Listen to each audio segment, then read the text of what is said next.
Okay, I was definitely not ready. Hello! Nice to be back. How's it going? Who we got here? Porkridge Roy, nice to have you back again. Yes, it's been a good while. It's been over a month now, I think. Because I went to England, then I got sick after I got back. Which was twice in 1 year. It wasn't COVID this time, but yeah, twice in 1 year. That's very unusual for me. How are you doing, Porkridge? Tony Pust, or Pust, how's it going? Birdie, you are here, and you're doing well health-wise. That's good to hear. Glad to hear that. Tandy, what's it going, you how's it going, you purveyor of smut? I've seen your blue sky feed. It's fine now. Rowan, how are you? Have you been baking much recently, Rowan? I've seen so many stuff you've done in the Discord. It looks real damn good. Oh my gosh, oh my gosh, oh my gosh, oh my gosh, we're back. Hope you're all happy and healthy. Thank you, Sumi. How's it going? I'm glad to see you so excited. It's good to talk to you all again, because I know a few of you aren't too active in the Discord, but, you know, it's good to be able to talk to you here as well. You're all lovely people. Looking sharp. Well, thank you. I actually got this coat in England. I try to do clothes shopping while I'm in England. Jared Sade, is it Sade or Sade? Jared Sadewater, thank you very much for the memberships once again. Incredibly generous of you. Let's see who got them this time. E-Name, K.O., Joseph Garcia, Pluvius, and LV Ann, you all just received channel memberships. Thank you very much. Courtesy of Jared Sadewater. And once again, the regulars ended up missing out. It's fine, it's fine. Called out? No kidding, Tandy. I've seen you.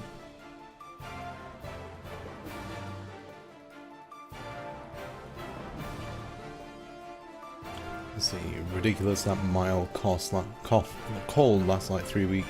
Yeah, I started out with a horrible sore throat. Like, I'd never had one that bad before. It was painful. But then, luckily I healed pretty quickly from being sick, so I managed to get over that. But outside of that, I decided to take like a little bit of a break as well. Blue Sky is now also unhinged.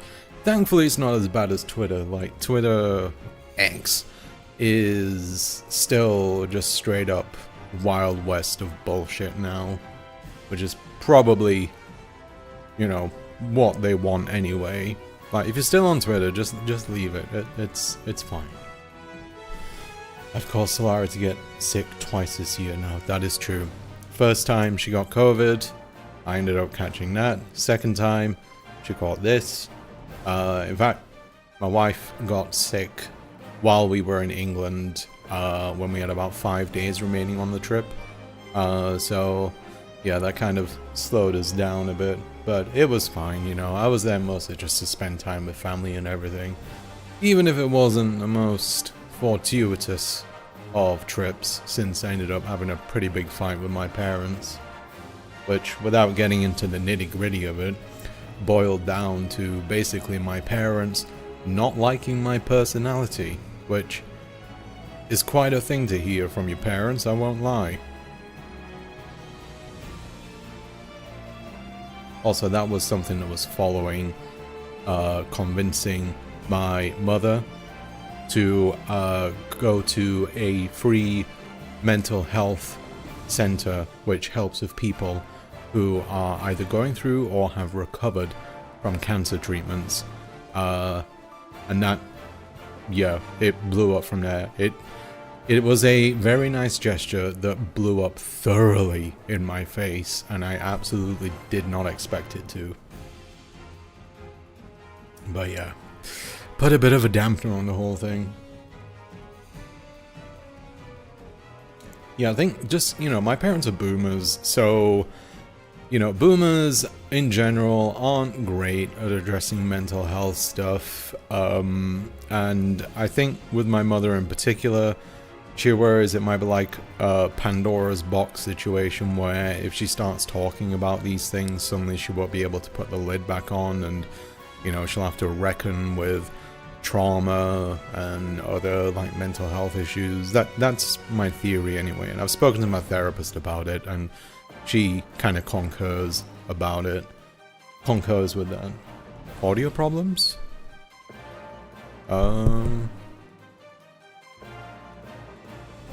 Just I don't know.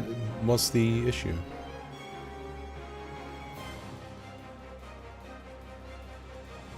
Unfortunately not doing great. They didn't renew me at work, so I'm jobless after next week.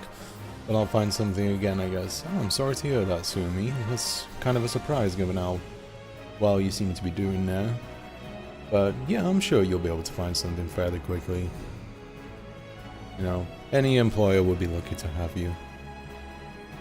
Also working on my vitamin D issues again because I felt very weak again, but I'll be taken care of, don't worry. As long as you're taking care of yourself, that's what matters.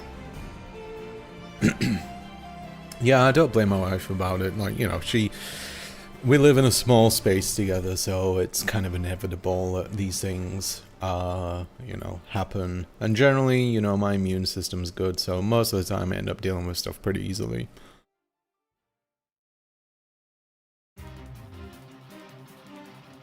But yeah, the family situation, like, it happened like... We were there for 2 weeks, and I think it happened like 11 days... No, wait. Like 9 days into the trip or something like that. My mother wanted me to meet her oncologist.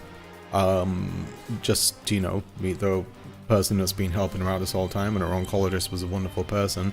And the oncologist is the one that suggested that she goes to this wonderful center in the hospital which assists with mental health care. But yeah, it's just that boomer mentality of like, you know, they'll complain about something, like, you know, complain about like health issues or something like that, and then you'll suggest something to help with it, and then they'll just say, oh, it's fine, you know, I've dealt with it for this long, I can go the rest of the way. Like, for example, my mother has like pretty bad psoriasis. Like, her skin is a bit of a mess, especially like on her elbows and her scalp. And, you know, she complains about it a lot. And she tries all of these, like, bullshit homeopathic remedies for it, none of which really help. So I ended up asking her, like, you know, when was the last time you spoke to your doctor about it? And she says 7 years ago. I'm like, no, like, if it's that much of a problem, then speak to your doctor about it. They can refer you to a dermatologist or something. And bear in mind, like, I kindly said that to her. I didn't say it in a patronizing way, but said that to her, and she was like, I'm just used to it by now. And I'm like, well, clearly you're not okay with it because you're complaining about it. And so she ended up getting a doctor's appointment while we were there after a bit of convincing. Comes back from the doctor's with a giant bag of prescription, like shower gels, bubble bath, ointment, and like she applies this new ointment the first night before she goes to sleep, wakes up in the morning, and she's astonished by how well it works. And I said to her, you could have done that 7 years ago, and if anything, you delaying it has probably made matters worse. But yeah, she was like, oh my god, it works. Like, yeah, that's why you see your doctor for stuff like this. This is why you stay on top of health, especially when your healthcare is free.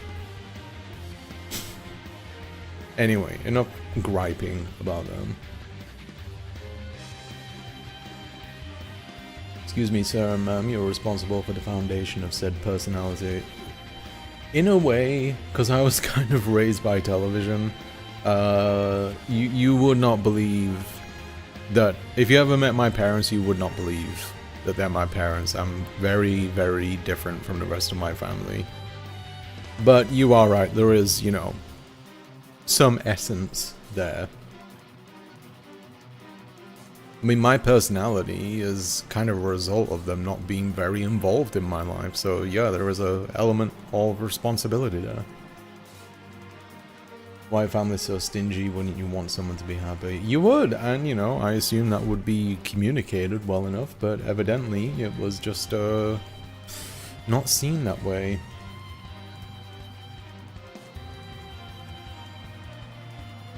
Put us as your references, Sumi. Yeah, go for it. You don't have to make official references. You can literally make up. I've done that before. Like, I've used a friend as a reference and pretended that they work for this other company.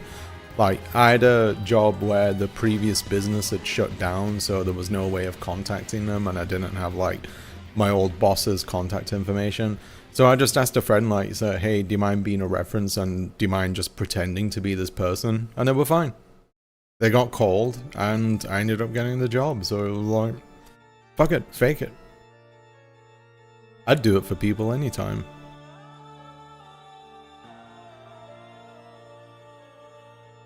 None of the other co-workers or regulars understand why I had to go. The excuses they made were very poor. My guess is that I was too expensive.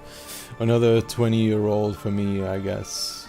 Yeah, that is sadly a lot of the tactic that a lot of businesses take, where they'll hire someone like right out of school because they know they can pay them less. Similar things happen in other fields, especially like journalism, for example. Like, you got some like people in like their early 20s working in journalism because it's cheaper to hire them and keep some veteran around. Yes, dear. Oh, one sec. My wife needs a sharpie.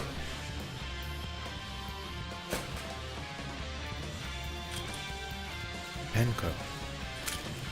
There you go.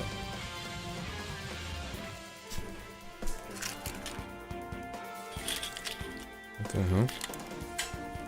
Oh, I forgot I had these brush pens. Okay, well that's leaking. You ever do that? You like just look in something, you completely forget that you had anything like it. Some Sakura Micron pens. Never use those. I should. Okay. Enough reminiscing.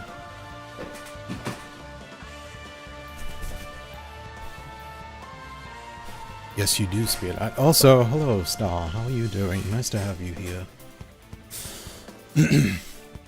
I mean, yeah, having cancer can be incredibly traumatizing in many ways. The oncologist would know. That's true. And yeah, my mother, like, bear in mind, she went through the full amount of radiation treatment as well. Like, my mother is literally maxed out for life on radiation treatment. Like, if her cancer comes back, she can't get radiation treatment again. She's got to get something else.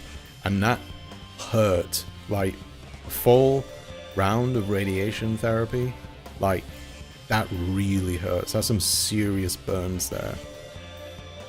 But, you know, not only just the pain, but the thought of what could come next. The thought of, like, you know, contending with your mortality, all that kind of stuff. But yeah, that's why, like, I brought it up with the oncologist, because I know that my mother just wouldn't do it. She'd just say something like, you know, oh, I find it hard to get to sleep at night, but it's okay, I'm used to it. That survivor bias of boomers, I guess. Also, we didn't get a winter bonus because sales were not enough, and there was stress about the work schedule the week I'm no longer there. Maybe you just don't sell when you let go your workers. And you don't sell very well when you don't treat your workers very well. I mean, that's kind of how, like, a lot of businesses work now. As opposed to rewarding workers, they just take the approach of holding the sword of Damocles over people's heads and saying, like, you know, if you don't do well, we'll drop this sword in a minute. Instead of, if you do well, we'll give you things, because we like you and we like your work. Psoriasis is also an autoimmune disease. There's treatments for it, man. Yep, exactly.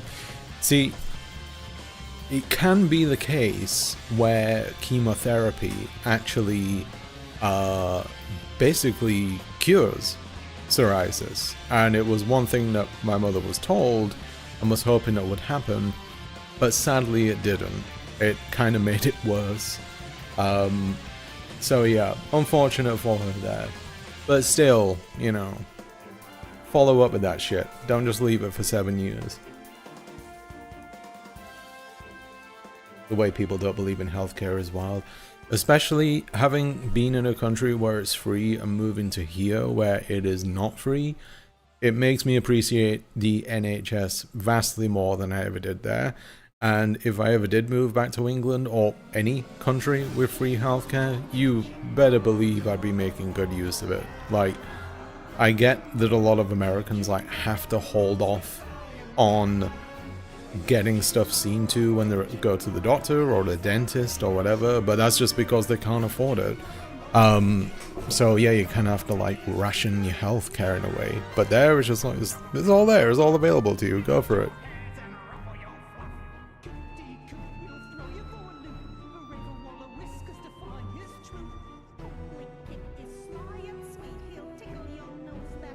Just a foundational amount. There's a lot more to a house, of course, yeah. And like, you know, those early years, they had some influence on me, that's for sure. But yeah, as for this coat, I got this at, this is a supermarket coat. This is from Tesco, which is a big supermarket chain. But the quality is astonishingly good, and it was £16. Like, this is one thing I really miss about living in Europe. It's just the clothing is so much better than the US. That's why whenever I go to England, like, I stock up on clothing just because it's so much better.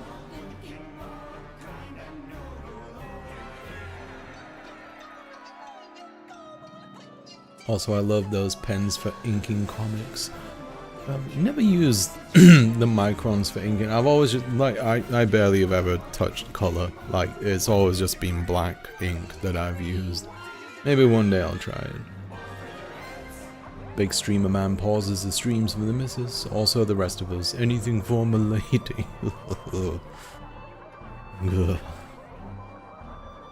Oh yeah, look at this. I have a new mug. Dear friend bought it for my birthday. Depression is a bitch, but so am I. Cheers to that.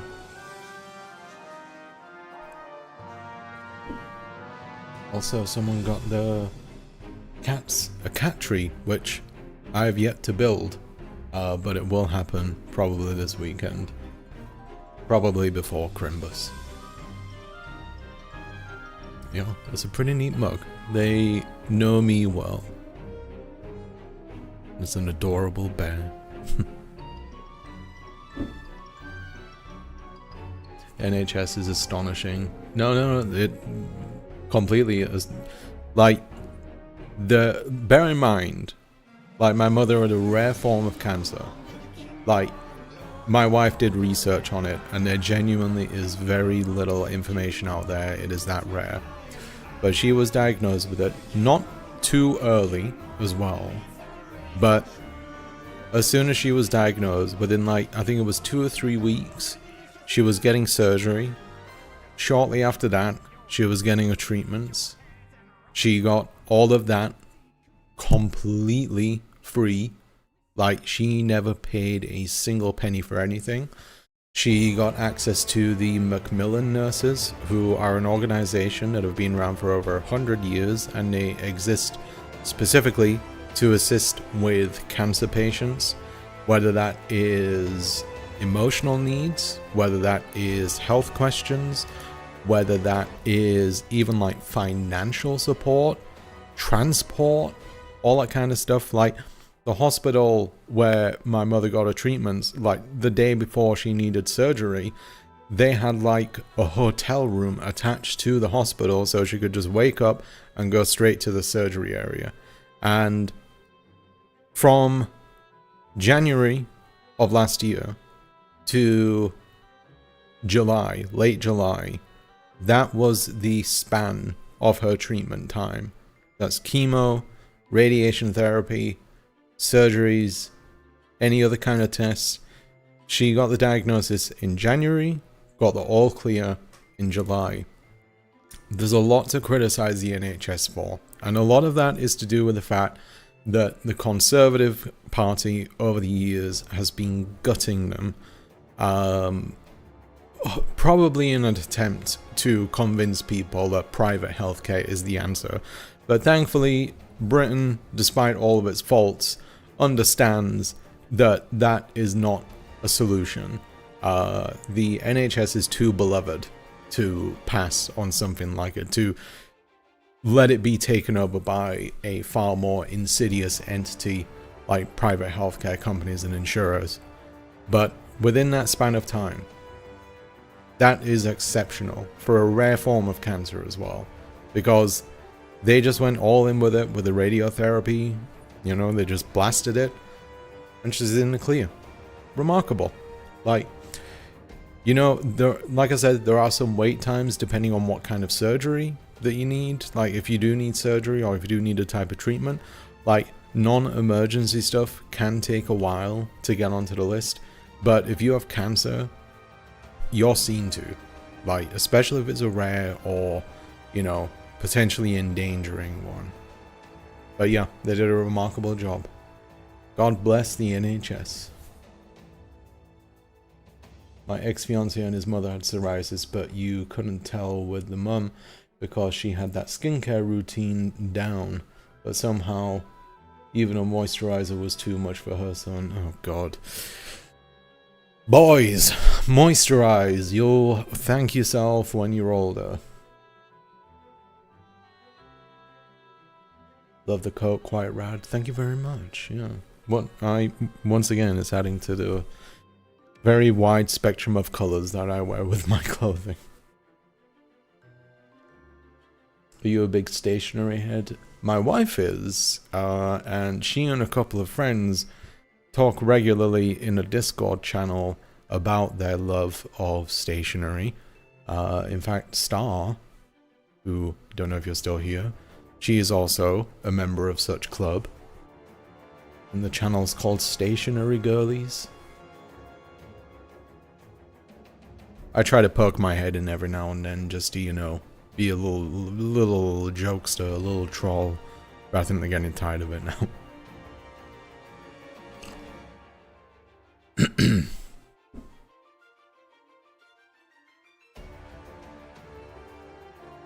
Your friend is quite epic for that one.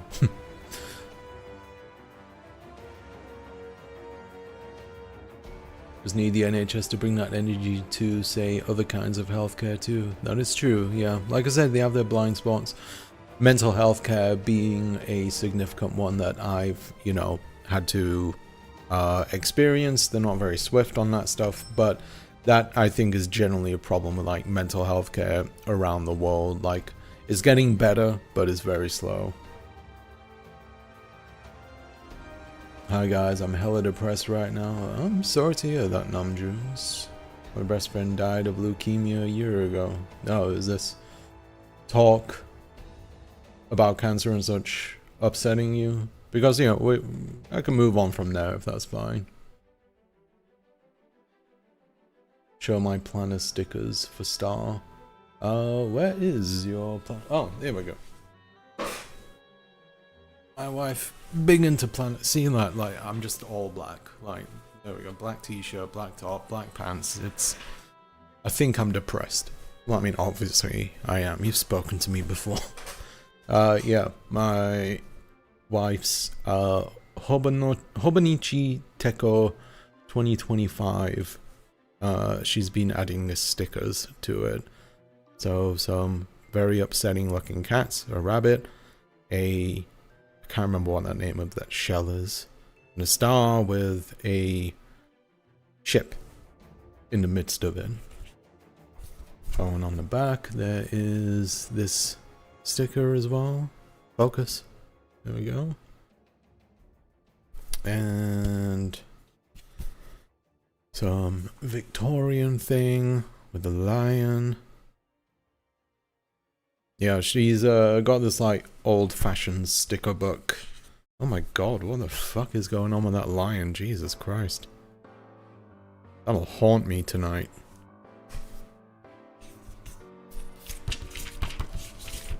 Yeah, she this is the first Hobonichi book that she got, and she learned about it from her group, the Stationery Girlies.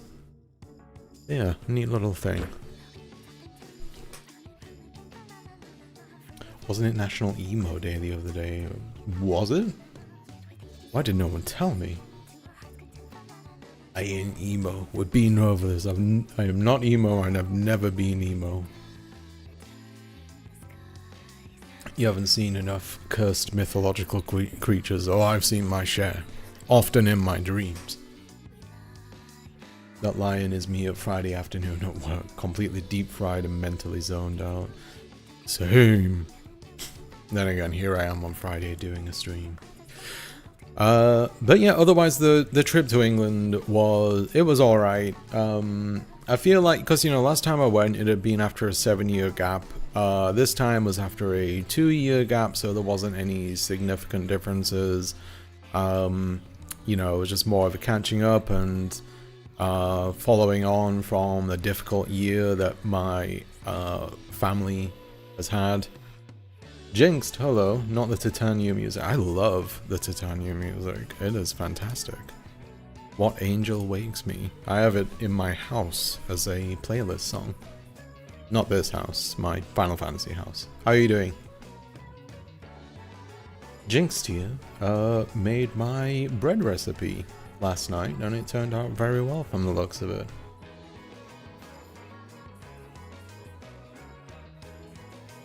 That's not Victorian, that user has been dragged off stage by security. Whatever it is. Renaissance. It's not modern.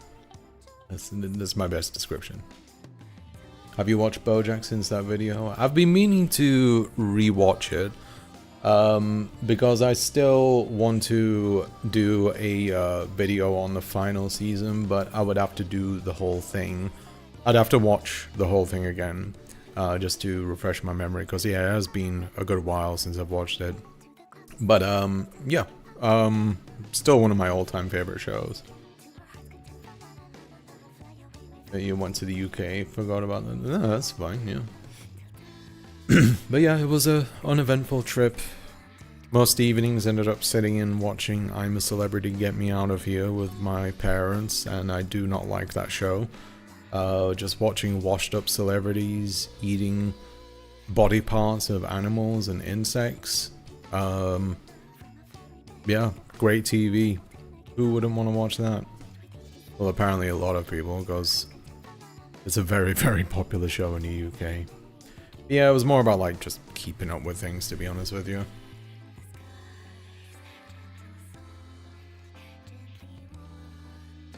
It actually turned out really well, but you know what? I realized I still don't have a toaster. You can get toasters like super, super cheap. I mean, we have a spare toaster as well. Because like we usually use like a Ninja countertop convection oven since that has a toaster function. Yeah, you can actually use your broiler in your oven. Put your put the rack right at the top. Set the broiler on high. Keep the oven door open as you are doing it, just so you can monitor it. And when it starts browning, flip it over, and there you go. Easy toast. Turns out quite well that way.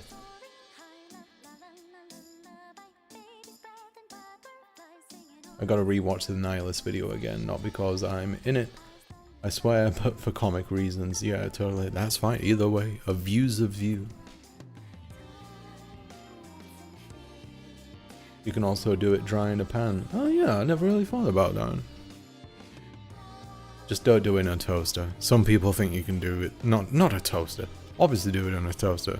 Just don't do it in a microwave. Some weirdos think that you can do it in a microwave. And like, no, that's not how heat works. Keep that in mind. Back to work I go. Enjoy the rest of your day, Jinxed. Go help the world. Unlike me, what am I doing? But nice to have you.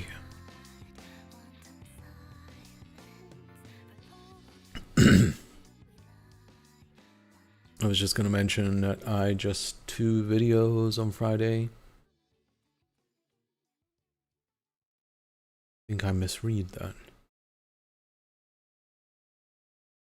I used my oven for everything when I lived in a studio apartment with no heating. I mean, yeah, it's a good way of doing it. I remember summers in the UK, I would do the opposite of that. And to my mother's annoyance. On a really hot day, I would just stand in front of the fridge with the door wide open, and it was like, I'm staying cool. Like, this isn't, those fans aren't good enough. What advice do you have for 21-year-olds with no idea what they want to do in life?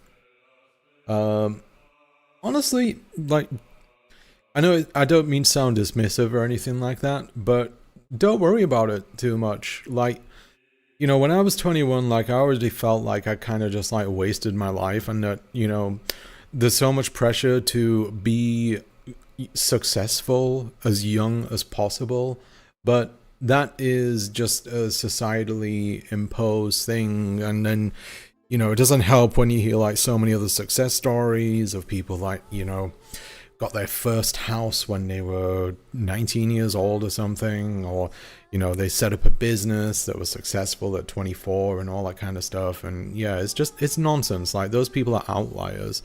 21 is very, very, very young. And there is so much time for things to change. The thing that matters the most is just you keep doing things, whether that's like meeting people, having hobbies, putting yourself out there. Just little things make a huge change. Like, believe it or not, like, I met my wife and moved overseas, and do you know what the catalyst for that was? Me asking strangers on the internet if they wanted to play a video game with me on a forum. And that's the staggering thing about just tiny little actions. And, you know, trying to make life better for other people as well while you're at it, because you'll feel better about yourself in that case. But yeah, 21 is nothing. You have so much time. Just the thing that matters the most is that you're just not stationary, is that you just keep trying new things, branch out, and don't be afraid of failing at all. Like, we all fail at some point. It's not a big deal, even though it feels like it is, but you can always pick yourself up. You know, life is, the way I see it, life is just a series of new normals. Like, you have a change, you get used to that. Sometimes that change is negative, sometimes that change is positive, but either way, you adapt and you find something normal that you can get along with, and then you try to make things better for yourself. So yeah, don't worry about it too much, and I really do mean that. Like, just try not to worry. Things change over time, and it's up to you whether you want to try and make them positive or not. Just don't give up.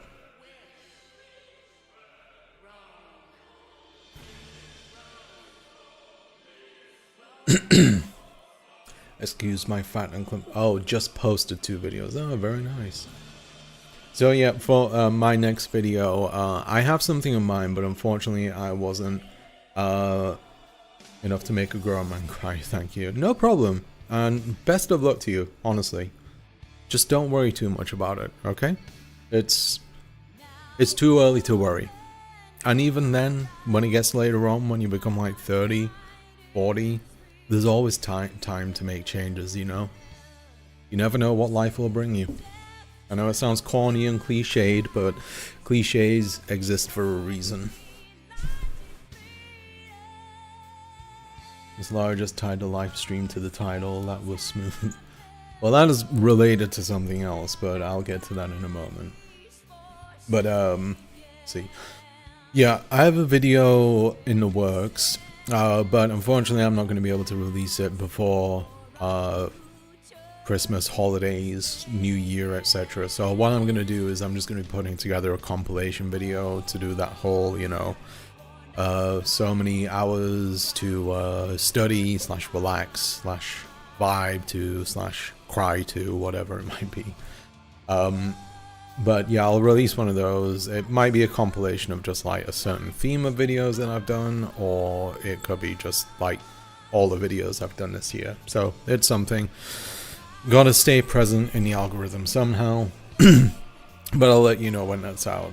But as for the announcement that I alluded to in the Discord and the title and the thumbnail, is that I will be going back to Twitch to stream. This is actually my final YouTube stream for the time being, at least.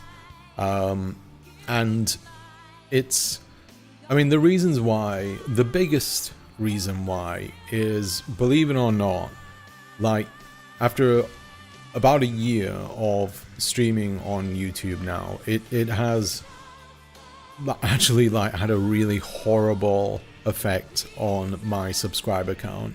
I've lost almost 2,000 subscribers this year after I started streaming.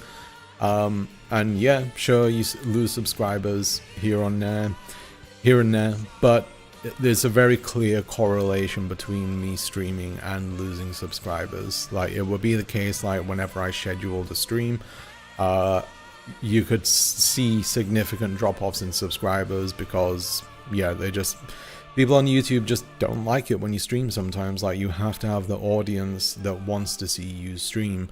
So yeah, it sucks that is the case, because I do quite enjoy streaming on YouTube. It's got some good features that Twitch doesn't have, but Twitch also has a lot of better features than YouTube, because all of the second reason is because I want a more feature rich stream, which means having more tools that allow more interactive interactive tools for you, the audience, and me as well. And yeah, it ended up just with YouTube, it's so limited. Even if I wanted to do something like a giveaway, there's not really a widget for it or anything. There's not really a tool for it, which, I do want to do stuff like that. I'd like to, raffle a Steam game or something like that. I was planning to earlier this year, when I was doing the stream. I wanted to give away a copy of Disco Elysium, and I looked high and low to see if there was any giveaway things that I could use through YouTube, but there was not. So the only other thing I could think of was saying join the Discord, type in this command, and then you join the giveaway, which I don't really want to coerce people into joining the Discord. If you want to, that's great, but I don't want to create barriers, I think, because I'd like people to do things of their own accord, really. So yeah, subscriber issues. Like I said, I nearly lost 2,000 subscribers since I started doing this, and my subscriber count is stagnating as it is. It's been very difficult to get people to subscribe in the past year or so, and just the overall amount of functionality that you get on Twitch, even with this widget here that you see on the side, this is a widget that I paid for, and because of YouTube, look, when I do my own custom emotes on there, because YouTube's, I guess, API or whatever is garbage, it doesn't even show it on the widget. And the widget's very slow as well. I did that 20 seconds ago. Not 20 seconds. But yeah, little things, just little things like that. So I would like to have more stuff available. Plus, I'm pretty sure that some people here miss doing the very loud fart sound effect that would never fail to make me jump every time.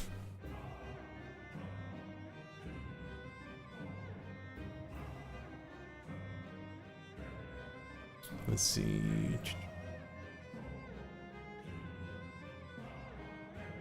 There was a movie, Spielberg's, I think, which character asks another, "Aren't you worried about what may happen if you do this?" The other one answers, "Would it help if I worried?"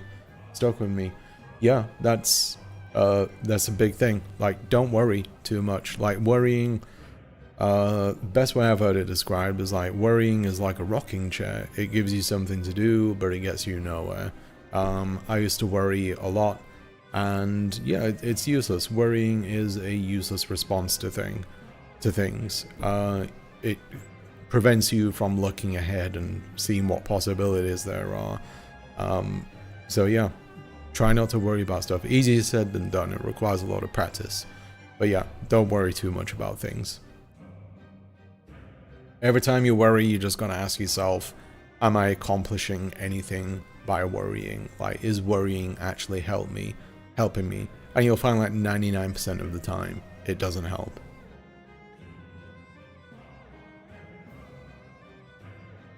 I'm way more chaotic on Twitch. Yeah, Twitch is like a nice level of chaos on there, so long as things aren't going horribly, which is fine with me, and that's glad. And you know, I hope that, you know, some of, if not all of you, would be willing to follow me onto there. I know it's not an ideal thing. I know a lot of people like and prefer YouTube as a means of communicating with the streamer and all that stuff. But yeah, it's, even though like I truly appreciate the support that many of you have given on YouTube, like, you know, with channel memberships, super chats, like all that kind of stuff. You know, that side has been great, and I don't mean to come across as being ungrateful or anything to that one. I mean, you'll still get your benefits of like getting early access ad-free videos and everything if you are a channel member, so that's not going away. But yeah, it's just with everything else that's taken a hit for it, like I can't ignore the loss of subscribers when there is a definite correlation between that and the time that I've started streaming, and the fact that there is subscriber loss every single time when I schedule the stream. Like, it's undeniable at this point. Some people really don't like joining Discords, and I don't blame them. I'm in the same kind of camp. Like, if I join a Discord, like it was for like, you know, a games server or something like that, usually I'll join it just to get like, you know, little bits out of it. Like I joined the Infinity Nikki Discord recently just to get codes, but then I just like muted everything on it, apart from like announcements and stuff like that. But yeah, not everyone's a fan of joining Discords, as you said. I get it, I'm the same. Then you deliberately do streaming and ruined your channel.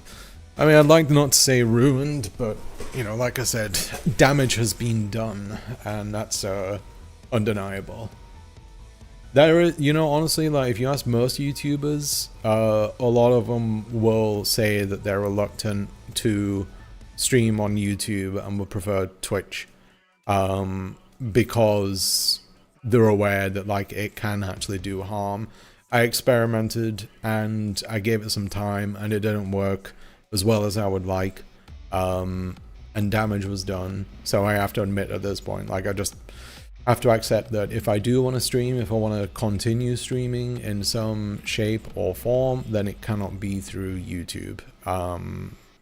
It's a shame, and I do apologize for those of you who do prefer YouTube, because I know many of you came on board when I switched over to YouTube. But like I said, I do hope that you will come over to Twitch. I will announce whenever streams are happening, and it should be every Wednesday, 2 p.m, usual time. But yeah, I have to accept. That's the thing. I have to accept it. Plus, you know, like I said, there'll be a lot more nicer features over there. Not sure if I want to go back on Twitch personally, but I'll consider it. I will say I fully understand the choice you've made, though. I started a podcast on my channel, which isn't my unusual, and then the subs just dropped hard. It's true, you veer off the course just a little bit with content, whether that's doing a stream or just trying something different. And yeah, people will be quick to ditch, which is a huge shame, because it would be, in an ideal world, you know, people will give you a chance regardless of the stuff. And that's why, like, on my channel description, I just make it clear and say, like, I make videos about whatever I'm interested in at the time. So yeah, I'm just being honest with people there. But I do hope that you follow Sumi, because it would be sad to not have you around. I don't mean to guilt trip you or anything like that, but you know, you've been a mainstay for a while now, and yeah, it would be nice to have you there, Sumi. I hate Discord, but I might just get it back. Yeah, anyone is, I mean, if you're looking for a, you know, very accepting channel, I will say that my Discord server, not to brag, but our Discord server is filled with genuinely wonderful people who, you know, will welcome you with open arms. Yeah, it's a wonderful place. We've cultivated a good atmosphere there. In fact, if you look in the chat, there's a link to our Discord server.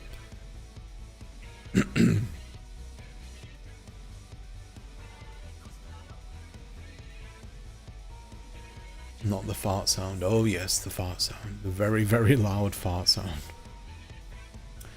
I like that I can use like normal emotes on YouTube, but also say Rowan keeps getting mistaken for another YouTuber, and no one can ever check from the YouTube stream chat because that's impossible.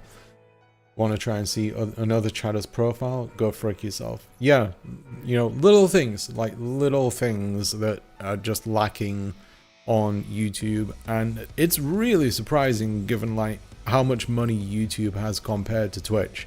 You know, Twitch, they don't turn a profit as much as YouTube does, but YouTube just doesn't invest in their streaming features and everything.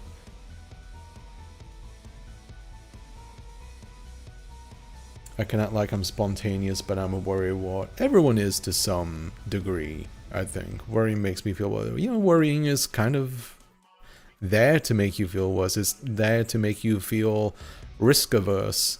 And that's why you kind of have to like manage it in a way. Because when you worry too much, you end up avoiding doing a lot of things that might be good for you.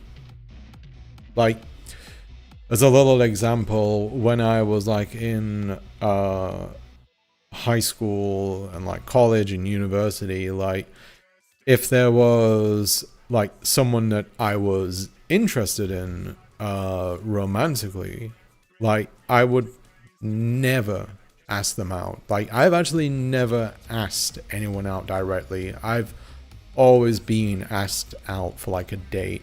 Because I used to worry way too much about what would happen if, or how I would feel, I guess, if I was rejected by someone that I liked.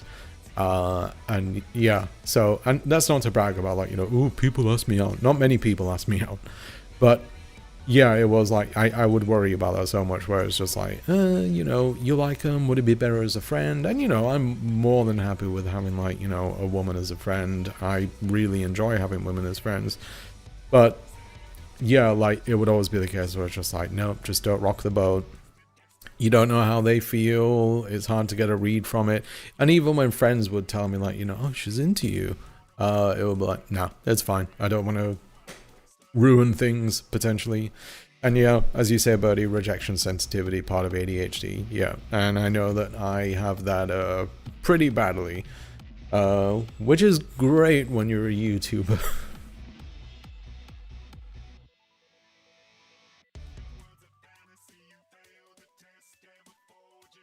You took the chance and now you know. Yeah, it was worth a try.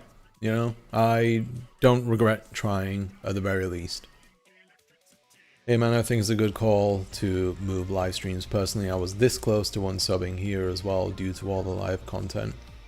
And yeah, that is, I think, a big reason why. Because YouTube has not a great separation between pre-made content and live content. And people who are on YouTube, in general, don't come to YouTube for live content. So I get not wanting to see that. And also, you know, could even be like other reasons, like, you know, I generally get a bit goofy with my thumbnails, and there are some people out there that expect you to be like serious all the time. Like I've had comments on videos from people saying like, you shouldn't tell jokes for stuff like this, which, you know, I'm British, like dark humor is like encoded in me. But yeah, like people see like a goofy thumbnail and they think like, you know, I'm not sure I want to stay subscribed to someone like that. I want my content serious, like all that kind of stuff. But I am glad that you didn't unsub. I appreciate that. In India, most of us are on YouTube. Twitch is still a bit niche. Yeah, YouTube is gigantic in India. Things like all of the Bollywood content on there, and not Bollywood, like Indian music is a big thing on there. What was the name of that big channel on their T series? Was that it? The Discord is great, it's active, but not constant messaging coming through. Yeah, you know, it's a decent pace on the Discord. Because it would be nightmare. It would be a nightmare to moderate if it was just constant talking all the time. Having in the back while playing Overwatch. Who's your main? It's been a while since I played Overwatch. Anyone played Marvel Heroes by any chance? Marvel Watch?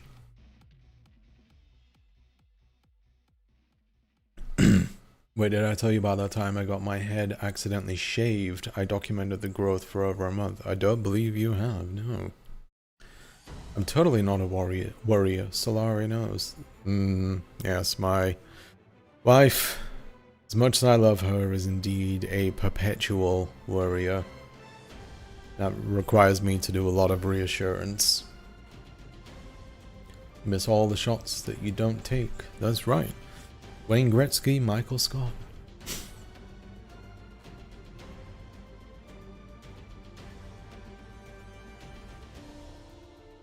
I was relatively honestly, rarely have I been coy. Okay. It used to be the exact same, yeah. It's something you grow out of, I think. I look back to me as a teen and young adult, and I missed so many chances. I've thought about that too, yeah. You know, could have had like, I mean, you know, obviously I'm married now and everything, but you know, you do think of like what could have been when it came to like, you know, being closer with people and everything. But you're lucky, Pokeraj, to rarely have been coy. That's a skill to have there. I'm definitely the type of person to wait for someone to ask me on a date instead, because I don't want my time wasted / want to see if they like me like that. I mean, that's, yeah, kind of the same mentality really, like just hoping for the best, that, you know, you would be a decent enough person that you could convince, well, not convince, but that they would hopefully take the leap. In fact, my wife, you know, she was the one to open up about her feelings first, and I won't lie to you, if she hadn't, I probably never would have said anything.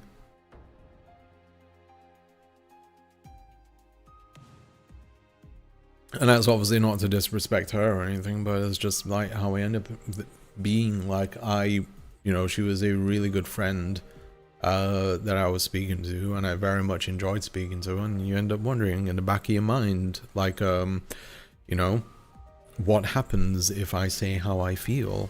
And, you know, would we both be able to coexist in this relationship, knowing that one of us has romantic feelings while the other one doesn't? And, you know, it can complicate things.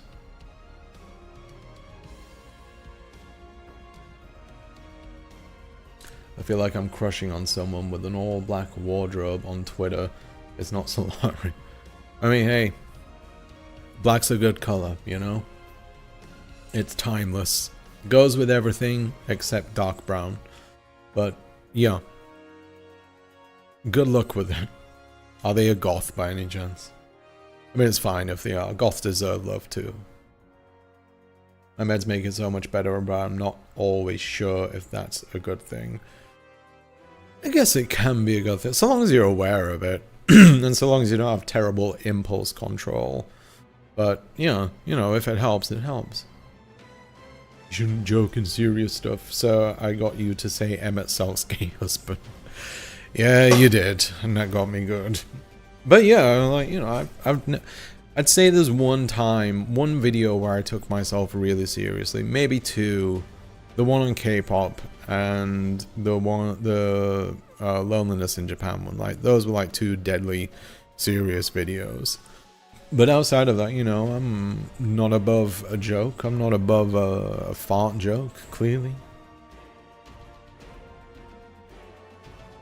T-Series is quite the channel. You're not ready for the T-Series lore.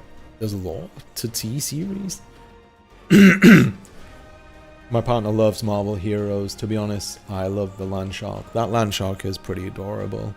I got it installed and I only messed around in the training area, but I haven't played it yet. I'm a little averse to playing competitive shooters these days, just because of the horrible communities that come with them.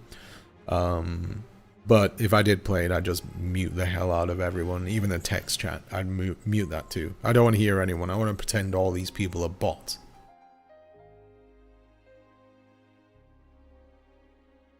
The other day, I came to her, like, can you talk me out of this catastrophizing? And she just started worrying along with me. Oh, that's not good. Yeah, I try to talk my wife out of catastrophizing too, which takes a bit of effort. But, you know, as I won't lie, like, you know, I'm still prone to catastrophizing here and there, especially with the YouTube stuff. Like, you know, you worry, like, you know, where's this going to be in a few months' time, a year's time, whatever it is. So it's really easy to catastrophize. It's a skill to break out of it. But, you know, my general ethos on life, the thing that's helped, is basically just saying, like, it is what it is. Like, you recognize the situation for what it is, and you do your best to try and make it better, because worrying about how bad it is or how bad it can get doesn't really accomplish anything. It's just, you know, seeing things for how it can go terrible. Because, yeah, everything can go wrong when you think about it.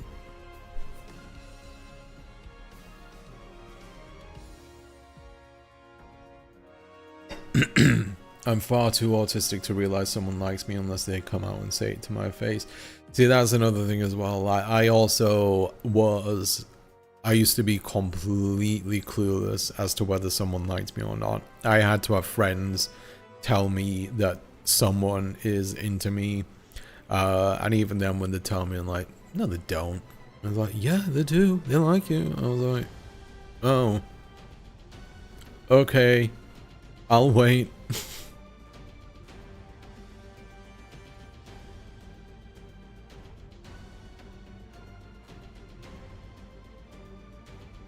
I think I'm too honest for my own good. Also, life is short and I've seen too many rom-coms. Don't be shy for the plot. Yeah, true. A lot to be learned from them. I mean, I'm probably too honest for my own good as well.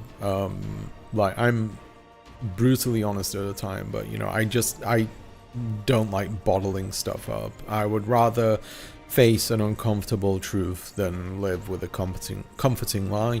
And I'm also a firm believer in teaching people how you wish to be treated as well.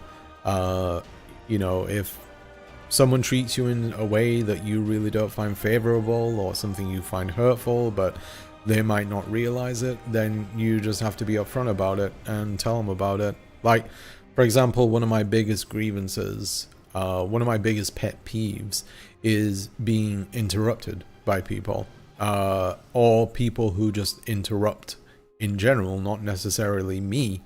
Like, for example, my mother, and this is the root of the pet peeve, is just my mother interrupts people all the time. Like, just as like you're nearing the end of the sentence, she'll just start talking about her own thing, and, you know, it would bother the hell out of me. So I've learned over the years it's best just to, like, say to people who interrupt. Like, I remember it was in my last job, actually, there was a guy I worked with who was a nice guy by all accounts. But, like, he had a horrible problem with interrupting. And then one day I ended up just saying to him, like, I'll give him a fake name. Gibbons. I said, hey, Gibbons. Like, do you mind if I talk to you for a second? So, just so you know, I don't know whether this is something that you consciously are aware of that you're doing, but there's something that bothers me a bit, and it's the fact that you interrupt me and other people quite a lot. So I don't want you to take this personally or anything like that. It's just, I get really bothered when people are interruptive like that. Interruptive, is that a word? I don't think so. But when people interrupt like that, so if you don't mind in the future, would you just try and be a bit more mindful about interrupting other people and just letting them finish what they say first?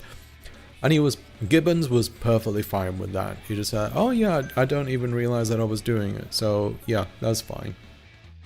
1 second.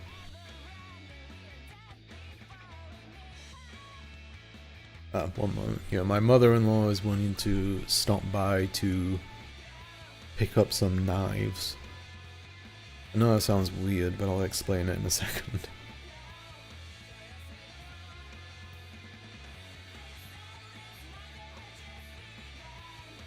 Okay. Sorry about that. But yeah, interrupting. Can't stand it. Oof. Hi Dylan, how's it going? Nice to have you here. Also sitting on your edge, waiting on the edge of your seat for the next season of Severance. But yeah, teach people how you want to be treated. There's a good way of doing it every single time, and it'll make your life and your relationships with other people so much easier.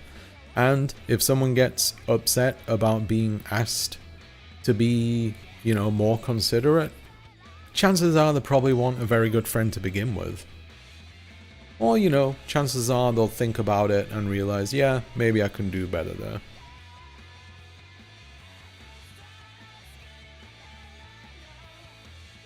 Oh yeah, this song is a fucking banger.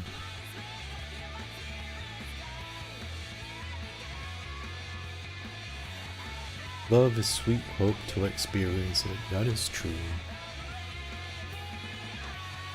Founder of T-Series was pew-pewed by gangsters. It was a whole thing. Oh my god, I had no idea that. What do you think about the Luigi thing? I'm not sure how much I can say on YouTube, since, you know, it is considered under the sensitive events topic, which your channel can get in trouble for that kind of thing. But I will say, ultimately, it is...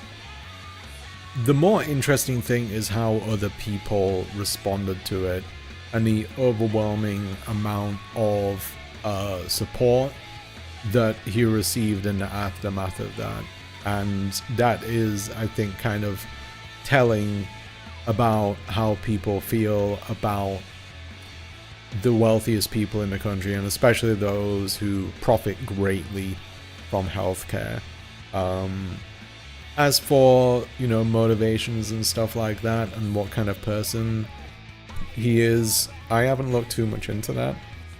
But, you know, it's definitely interesting to see something like that happen, like it actually be a reality. And yeah, seeing people from different parts of the political spectrum, like as far as I'm aware, wasn't that Luigi guy like kind of a right-winger as well, which is a bit of a surprise, maybe even a libertarian or something. But yeah, very interesting event. And you know, I heard that shortly after that happened, a lot of healthcare claims were being approved because people were afraid of yeah, a lot of allegedly. You gotta cover your bases with them allegedly. But yeah, a fascinating event, I will say that, just seeing how people responded to it.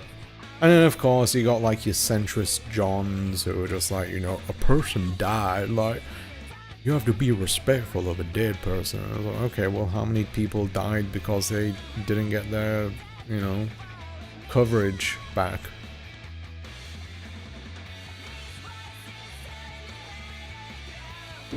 Uh-oh. Might have gone down the wrong way a bit. Okay.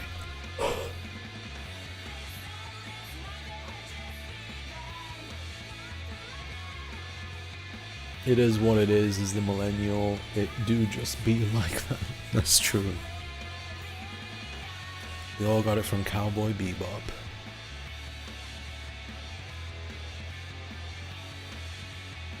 Also, I will say, like, as well, another fascinating aspect of that was how that, I guess, alleged assassin came from such a privileged background too. Like, that very much surprised me when I learned that. I don't know, because I keep hearing about it, but as a Brit who doesn't care for politics as much, I find it interesting to hear people's opinions. Yeah, and you know, from a perspective of someone who moved to this country where obviously we don't have universal healthcare here, hearing other people's stories about their healthcare experiences, and you know, you hear stories all the time about how people have to ration their insulin and they end up dying because of it, just because they can't afford it. And you know, among various other kind of medications as well that people have to ration, or don't buy at all. It's, I mean, from everything I've been able to tell, this Luigi fellow was acted upon something that many of us have seen for a very long time, and understood that there is a great deal of injustice towards treating people like this. You know, he's the guy, he allegedly had acted upon something which all of us, or at least the majority of us, recognize as a deeply corrupt model in which healthcare is built upon in the US.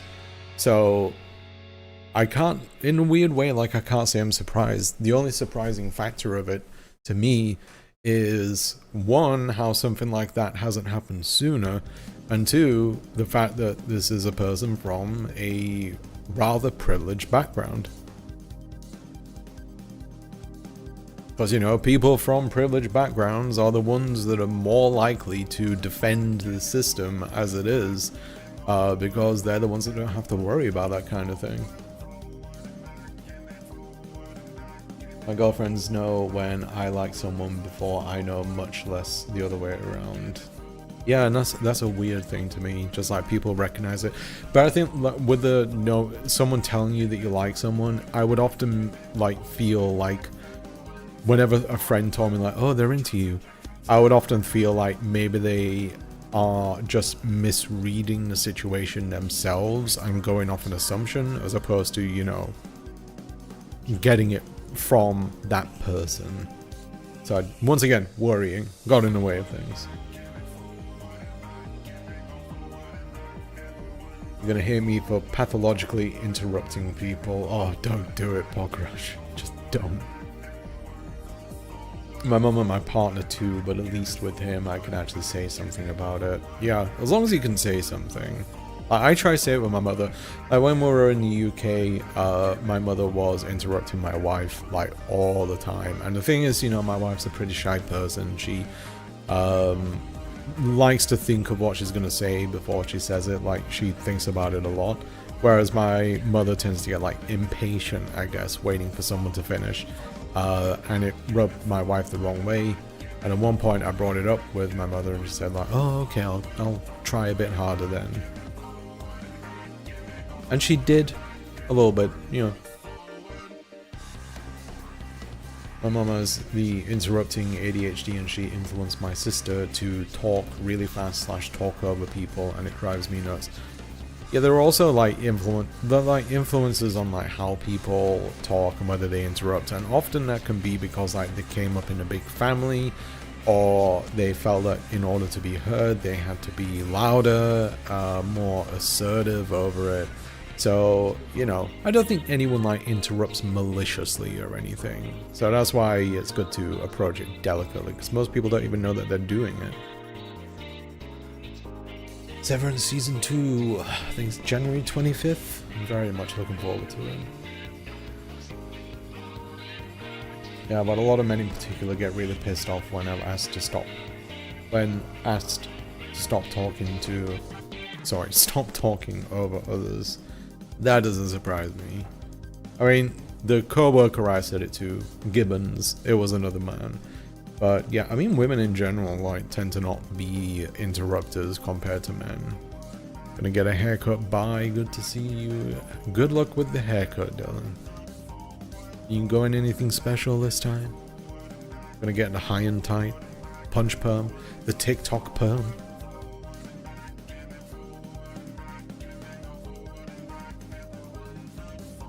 Alright, tell you what, I gotta go to the bathroom real quick because I'm full of tea and I'm full of pee and I gotta deal with that. I don't have a question of the day. Who's got a good question of the day that I can post? First good one, I'll put it up. So yeah, give me a question of the day for me to pose to all of you. And hurry up, because I really need to pee.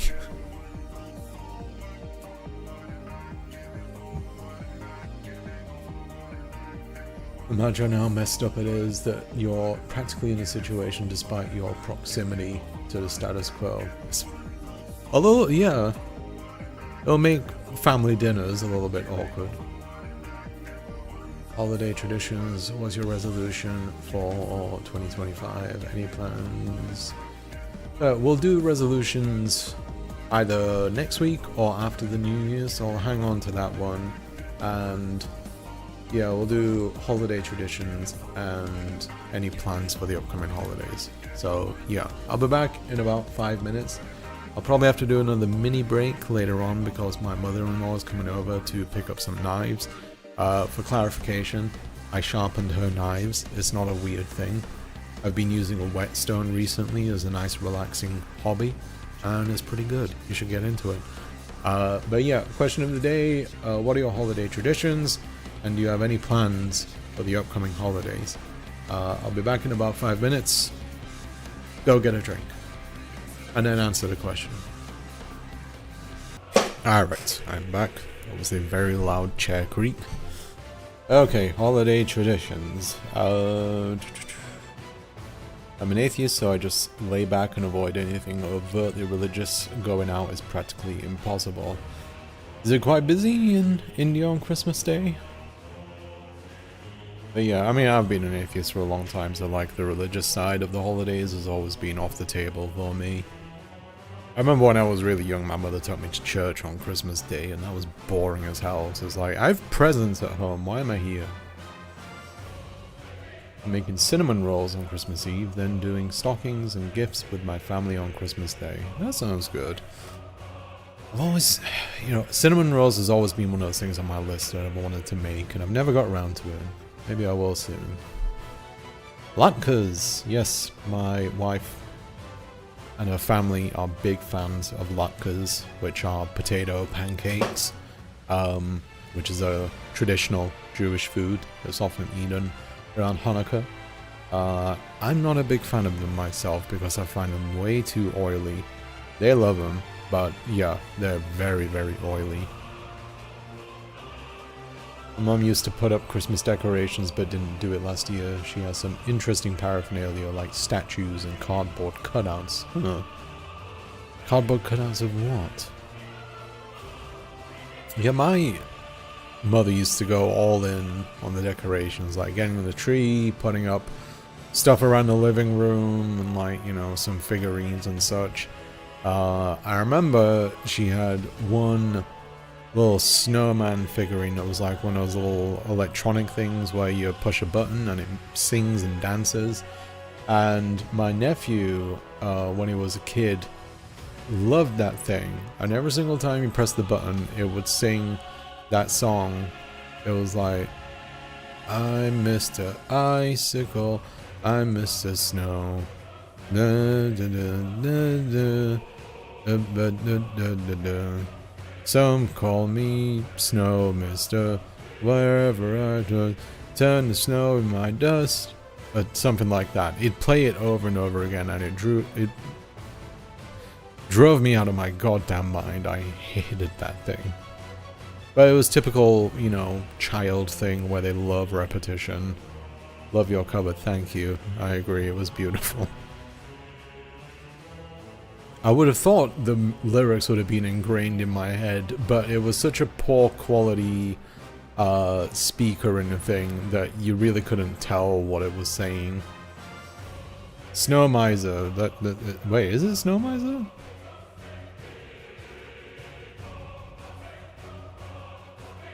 I guess maybe someone recognized it.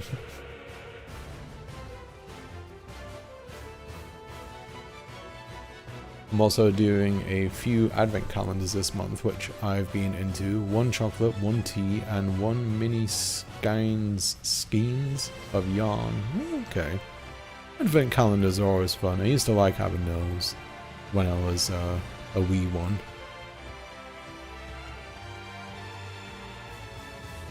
It is. I have no idea what I'm going to use them for yet, but they're certainly pretty to look at.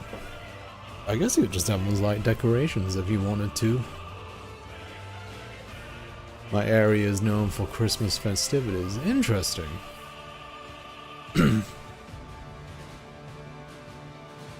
Future baking stream for cinnamon rolls? Perhaps. It depends really, because cinnamon rolls, at least the traditional ones, use yeast, and that might take a bit of time for rising or proofing.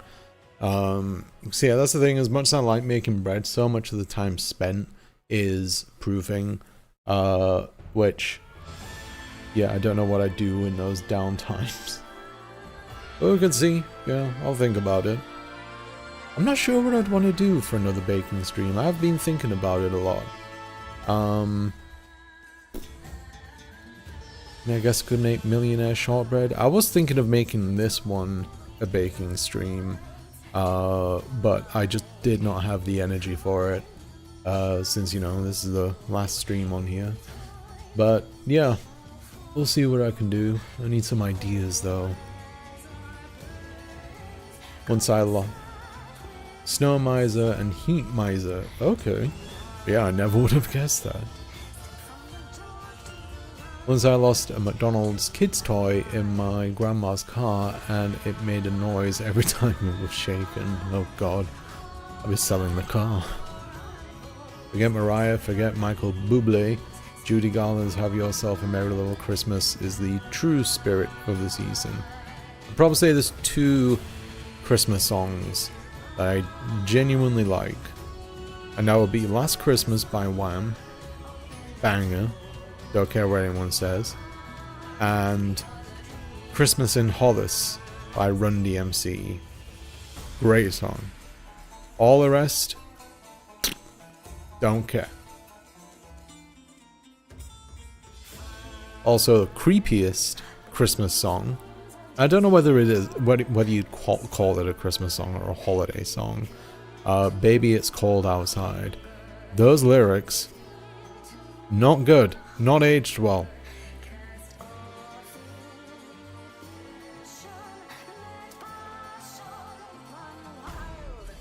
You haven't seen the Rankin Bass stop motion Christmas shows? Maybe? I don't know. Alright, the Judy Garland one is fine. Yeah. Have Yourself a Merry Little Christmas is a nice song.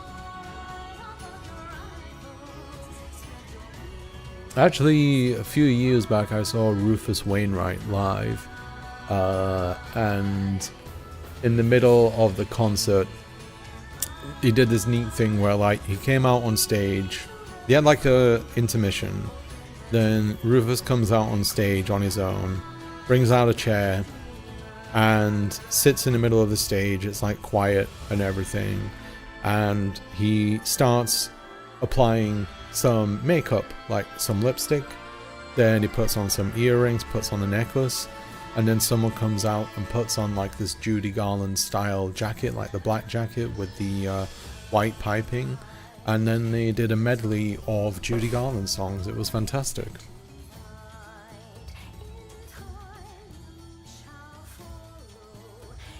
We have some diverse Christian rep in Bengal alone. Anglican, Catholic, Portuguese, and Danish. Huh, I never would have thought that. Oh, it ran out of batteries. Okay, no, that's good. That's a mercy. Did you ever find it though? Charlie Brown Christmas album is my favorite. I've never watched the Snoopy Christmas specials. But they weren't really a thing in the UK though, in my defense. Probably same with the Rankin and Bass. George Michael, the icon that you are. George Michael, yep, rest in peace. Lived life how he wanted to, and he was a damn good performer. We're watching Rudolph tonight to get in the spirit. I don't think I've ever seen that either. In fact, the one of the traditional Christmas show in the UK, and it's only shown, it's one episode of something, and it's shown every year. Is called The Snowman, which is this beautifully animated short film about a young boy who makes a snowman, and it comes to life, and the snowman takes him on a flight in the middle of the night to hang out in this snowman village. It's got basically like all musically driven, there's no dialogue in it or anything, and it has a super sad ending because of course it does, it's a British film.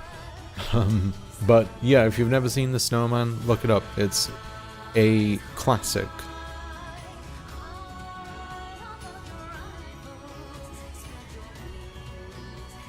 Who did the Judy drag?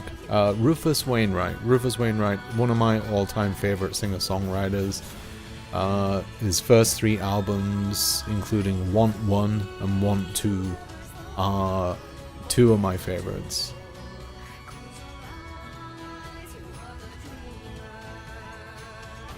I mean, most famously, Rufus Wainwright did a cover of Hallelujah, but his own songs are incredible. And yeah, has some absolutely fantastic music. If you're looking for a good song, listen to 14th Street by Rufus Wainwright. That and Gay Messiah is a really good one.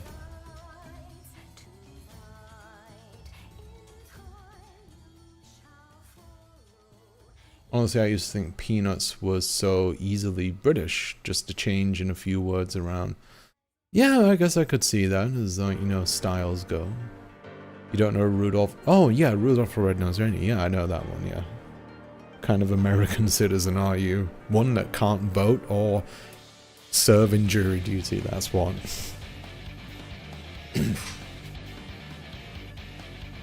Can't wait for you to hear about the Netflix Christmas movie where a snowman comes to life.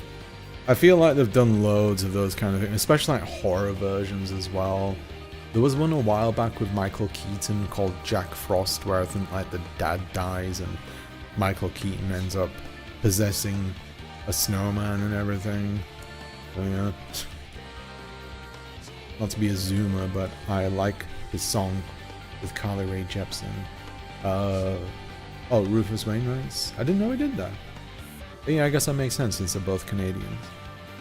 He also has an excellent cover of Chelsea Hotel by Leonard Cohen.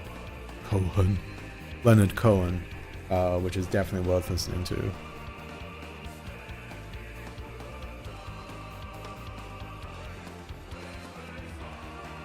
You know what, I want to just have something going on in the background.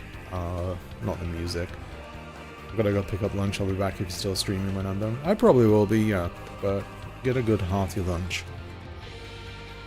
Get yourself an entire pizza for lunch. Leonard Cohen. Yeah, there is actually a Leonard Cohen album, which I believe that song is on, which is a collection of different Canadian artists that covered Leonard Cohen songs, including like Arcade Fire was on there, I believe. 12 Angry Men wouldn't be possible with Salari. It'd be 11 Angry Men and an aloof man.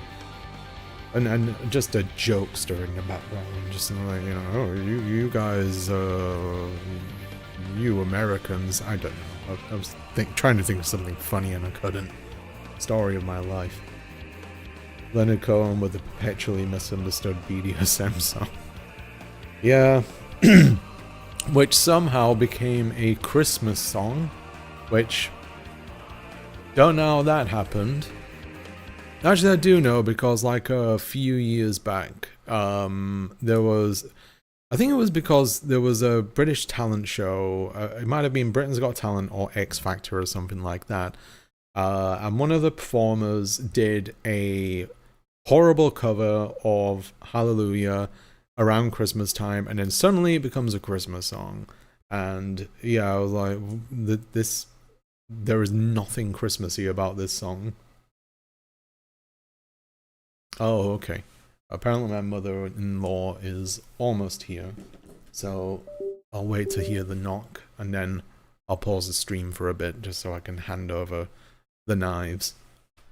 She asked me to sharpen some knives because I recently got some whetstones, and I've been using those as like, well, it's therapeutic to sharpen knives. It's the repetitive motion, and also you get some incredibly well sharpened knives by using this old method as opposed to using the newer ones. Takes a lot of time to do it, but it's well worth it because they get razor sharp, and it keeps your knives going much longer as well. Like, it does a lot for their life. You can change like a $5 knife into a chef quality knife. Right, just waiting for the knock. 1 second. Yep, Leonard Cohen, he was a legend. R.I.P. Can't believe I only just discovered Carly Rae Jepsen. That's a surprise, because there was that Call Me maybe? Alright, I just got the knock on the door. I'll be back in a few minutes. 1 second.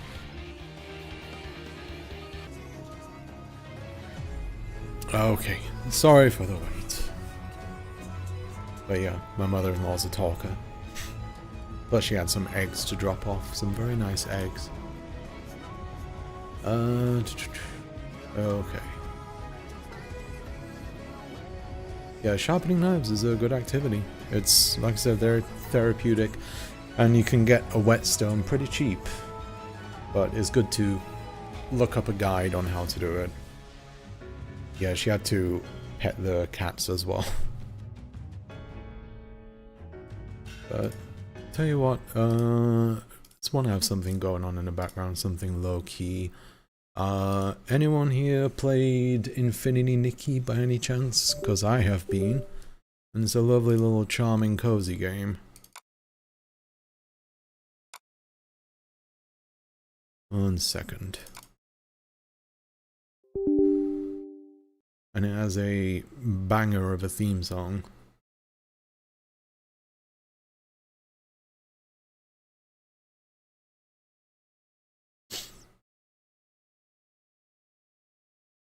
But yeah, we can chat while I'm playing this, just cause, like I said, it's a very cozy game. La la.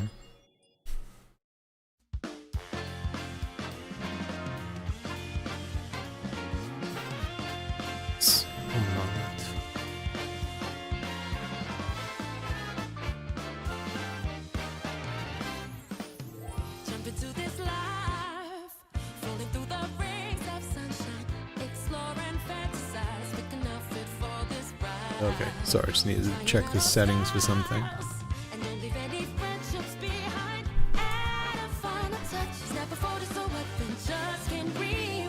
No, it's not showing now. Oh, wow.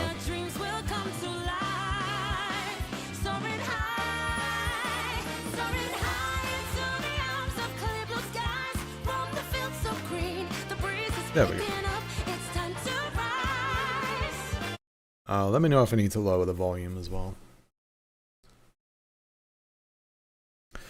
But anyway, talking about the holidays, I didn't used to like the holidays that much as I was growing up, because like I said, I didn't really feel very connected to my family. But yeah, with my in-laws it's a much better experience because it's so much more low-key. Oh yeah, so Infinity Nikki, just for those of you unaware, it's a new free-to-play gacha game, but it's not as bad as the typical ones like Genshin and such, where you have to get characters, because Infinity Nikki is largely a dress-up game where you find the nicest outfits possible and you mix and match and all that stuff. That's what I'm wearing right now. Lovely, if I do say so myself. But, you know, as someone who likes dressing up in games like Final Fantasy XIV, this is right up my alley. So me and my wife have been playing it. But it's from a director of some of the some old Zelda games. Can't remember his name.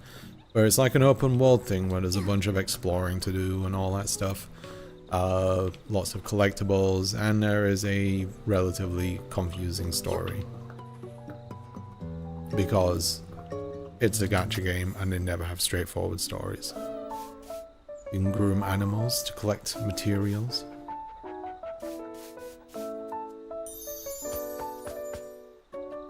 Very adorable.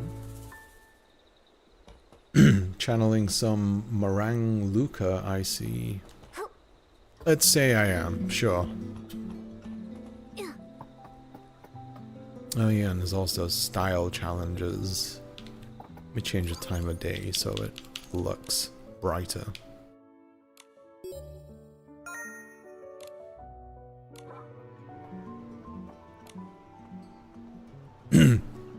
So you can do these style challenges, which your clothing does have like stats to it and everything.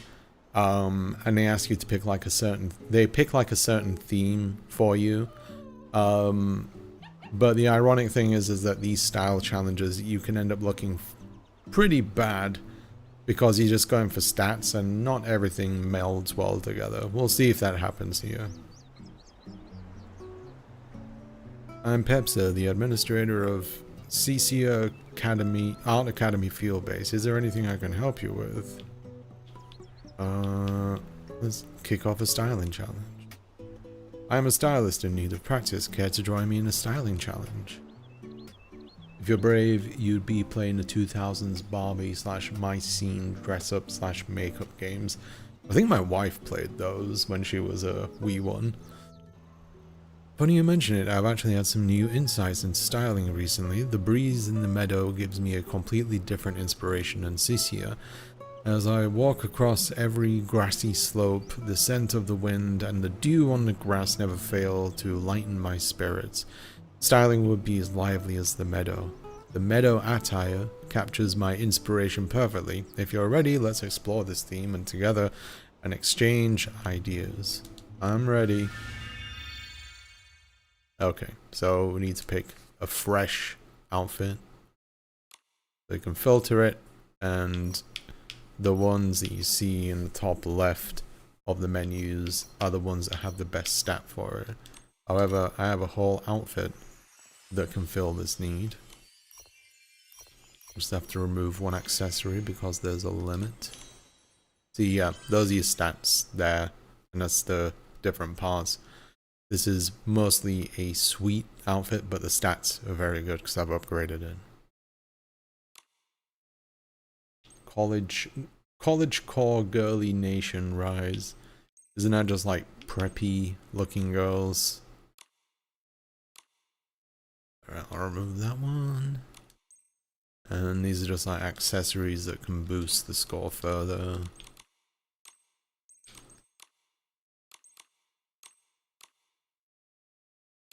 Okay, let's get rated. Cottage. Oh, cottage core. Okay.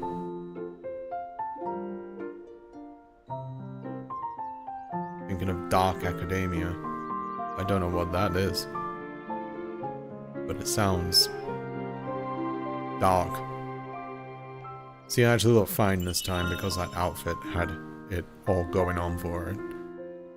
True miracle of inspiration. This is the perfect fashion for outdoor sketching. Sure. Ooh, got a bow. Now that's cottagecore.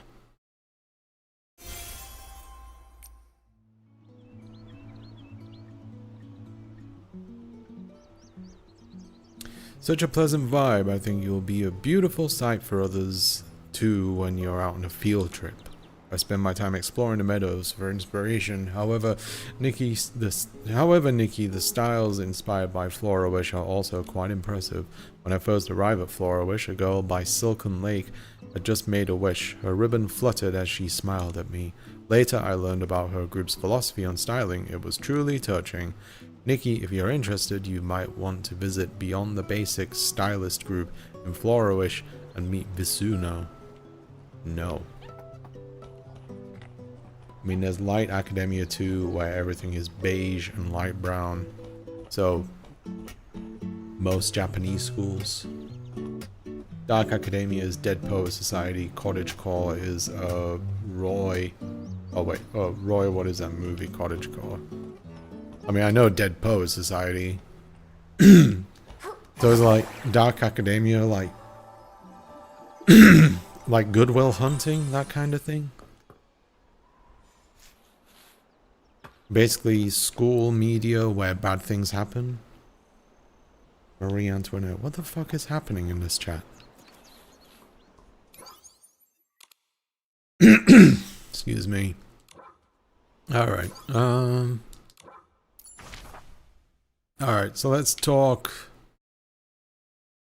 holiday foods. Like, what are people's favorite foods from the holidays? The one thing from our Christmas dinners that I remember fondly is having pigs in blankets, which are like, you know, the sausages wrapped in bacon. I don't eat pork anymore, so they're kind of off the menu. Although I'd probably cheat and have one of those. But yeah, those were probably my favorite around Christmas dinner. And I don't really like turkey. Turkey is a boring meat, if I'm honest with you. You can do it well, but most of the time people don't do it very well.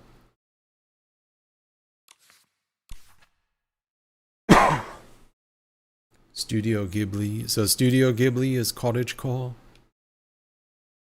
Alright, how would one define these genres that you're referring to? I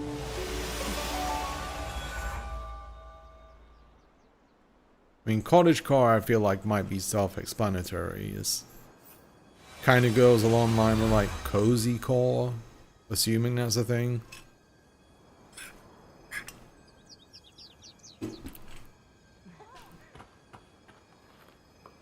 So let's make an outfit.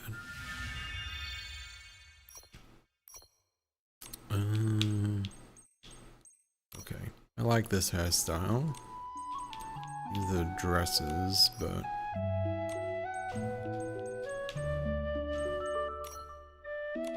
first let me pick a top.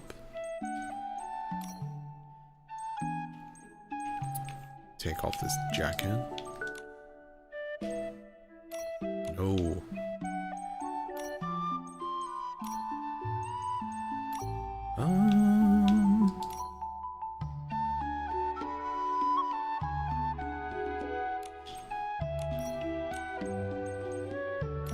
No. No.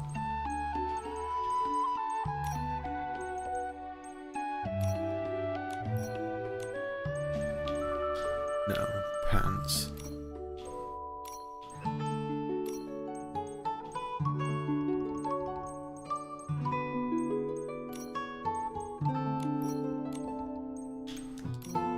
Go for regular stocks.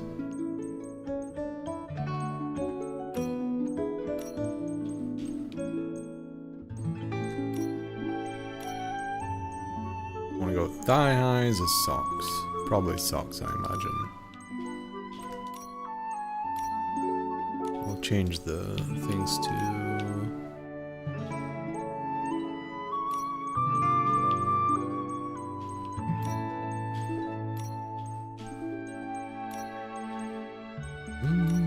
some flats.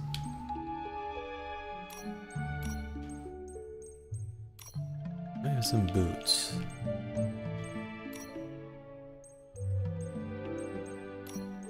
Nope. Oh, some sneakers. Yeah, we'll go sneakers.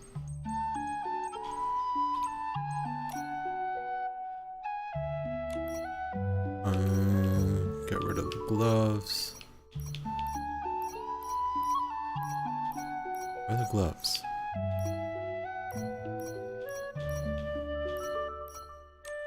Okay.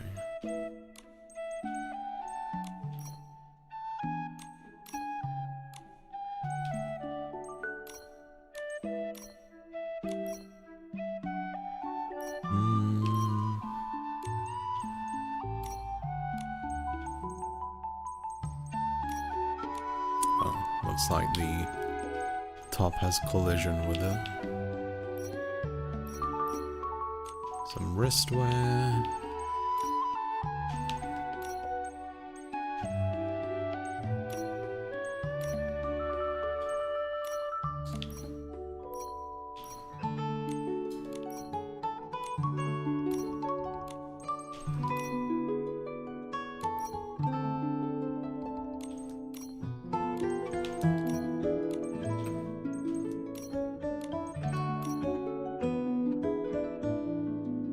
Meh.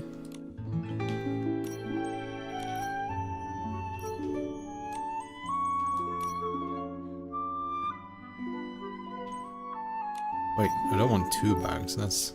I'm not getting on a plane. How do I get rid of the other bag? Where is it gone?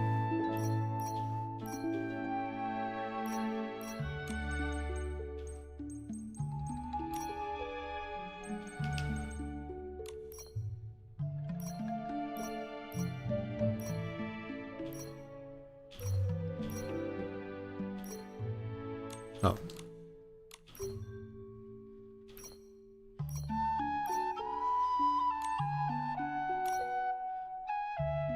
Where does that go?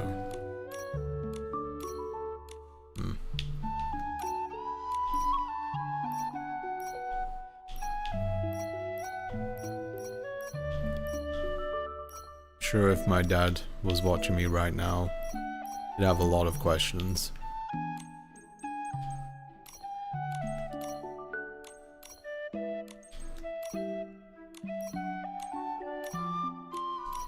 Get some thicker eyebrows.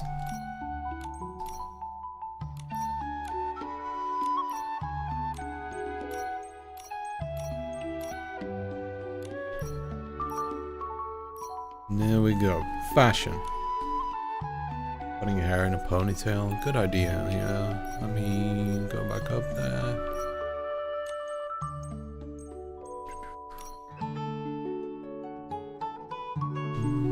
Let's see. A bit too curly. Maybe. I do like this one. We'll go with this one.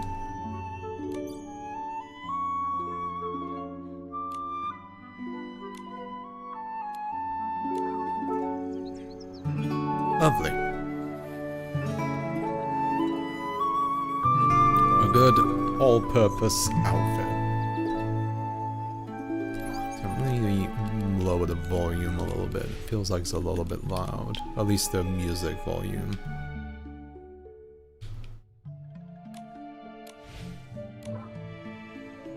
Looks ready to go places and look great doing it. That's how we do it. Okay, the more aesthetics than genre. Okay. The collection of traits. Green butterfly. Is this the green butterfly top we were talking about? I'll send some videos in Discord. Okay. So, Dark Academia and I mean, I assume they're 2 different genres, or they're quite similar to each other. This would be a good way to think about accessorizing my character. Yeah, I can imagine it'd be... because the amount of stuff available in this game, like, even without paying for stuff, is really good. Like, I haven't paid for a single thing in this so far. Your dad should try this out for a lark. He should, but he would not. You know, my dad's one of those dads where it's like they're walking on like a moment in a video game while you're playing it that's not necessarily like, you know, something that's damning, but they'd read into it like, you know, son, I didn't know you were into this. Why is my dad Hank Hill? I don't know. Oh yeah, look at this big boy. Well, I've already groomed him once, so I can't do it. Yeah, thanks for hiding in the bush as soon as I try to introduce you to the world.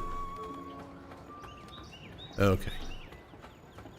Got some chickens. With a little beret on the top.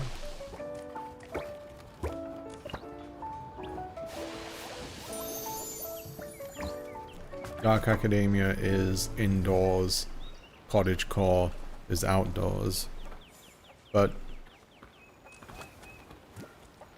where but like, are they separate things, or is there like, you know, are they like the inverse of each other other than the outdoors and indoors? And yeah, cottagecore, yeah, I know a decent amount about cottagecore, I will say that. I'm just wondering more about its relation to Dark Academia.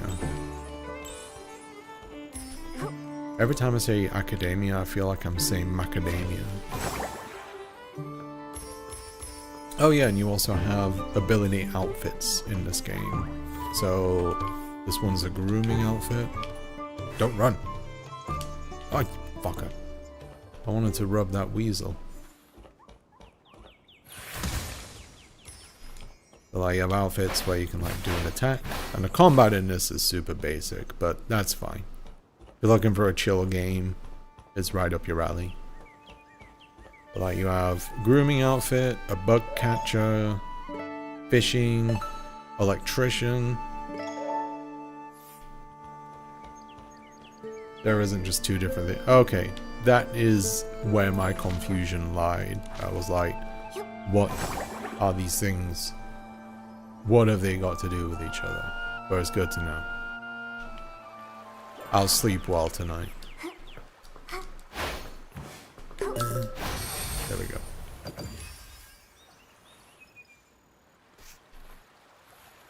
If you ever are in the market for, you know, having a bit of a laugh, you should look up the foods that tradwives make. It is grim. Oh yeah, look at this. Little weasel with suspenders.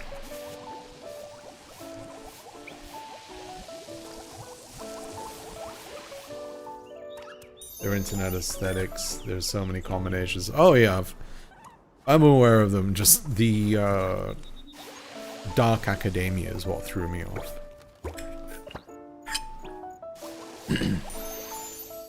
Dark Academia kind of sounds like a genre of hentai or something like that.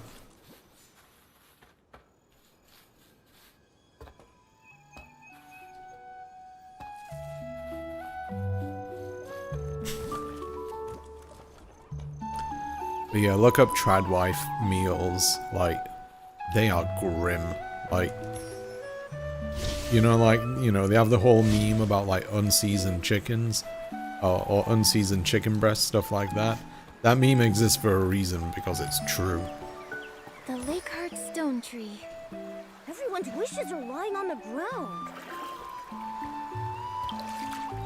And this game's story is like some stuff about like wishes and everything. I'm really not following it, if I'm honest. I'm here for the vibes. And here's this game's like main collectible, Whim Stars. Kind of like stars in the Mario games. No. Ooh. What are you doing?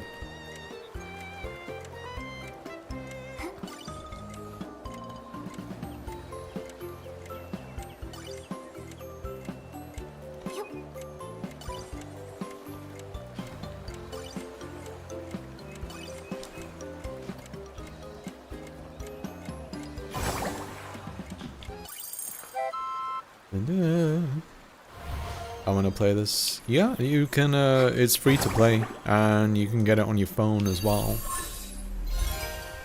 And it runs surprisingly very well. I don't have a super powerful phone or anything, but it runs quite well on it. And it's on consoles too. I'd say your aesthetic could be Dark Academia. Okay. So, basically a nerd who dresses mostly in black. Back with the chicken Sammy. Ooh. What kind of chicken we're talking here? Cold cuts? Hot chicken? Chicken tendy sandwich? That sounds pretty good right now, actually.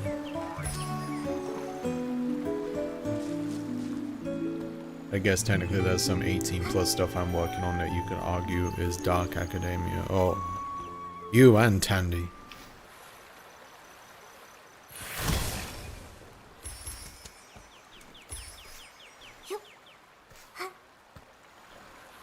intellectuals taking themselves too seriously, but not seriously enough to not screw in the library or something. Who knows? I'm working on it. Okay.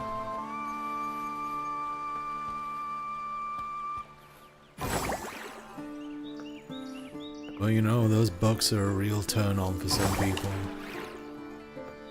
All that paper, all those sun-damaged pages, hardback. It's all in the vernacular, just right there.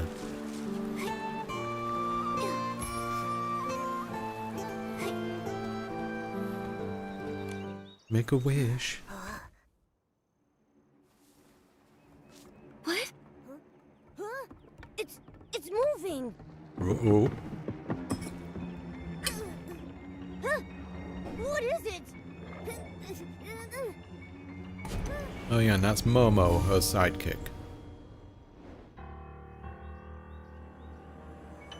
And these are like some Fey wish sprites that They were manage, sprites. yeah, They took that strange wishes, orb away. some shit. Nikki, it looks like a quick wish bottle. You're right. It's exactly like the one the wish envoy dropped in the river. Would the orb from the quick wish bottle have that eerie dark color? What the heck is that? Huh? The Fey wish sprites took the wishing orbs, but they didn't take away this quick wish bottle. Bibliosmia. There's definitely more to all this. Is that a thing? And the unexplained coma cases we're investigating. Black tweed, books, coffee, etc. I'm sorry, but I need to read the Nerd wish. stuff. May my daughter Louise embrace the honor and responsibility of being a stylist and always be happy. D'Artagnan. It's from D'Artagnan the Wish Collector. That's bad. If he did use the quick wish bottle, he'll start hallucinating and eventually fall into a coma. We have no idea where the Wish Collector is, what he's doing, or what dangers he might be facing. We need to report this to Mr. Spindle. By the way, if you're not sure what's happening, don't worry, neither do I.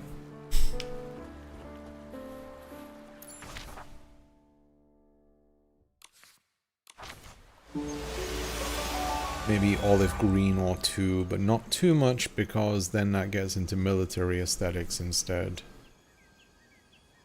It's Infinity Nikki, Kamal Tuo. Also, hello, nice to have you here. How are you doing? Oof, that's getting a frame rate drop. I don't think OBS likes this game very much because my frame rate is a bit lower than usual. I kinda used to have I guess I would incorporate like military styles into my dress sense. Like I would wear like not camo or anything like that, but like old-fashioned British military stuff, because they used to have some really nice like jackets and coats and such.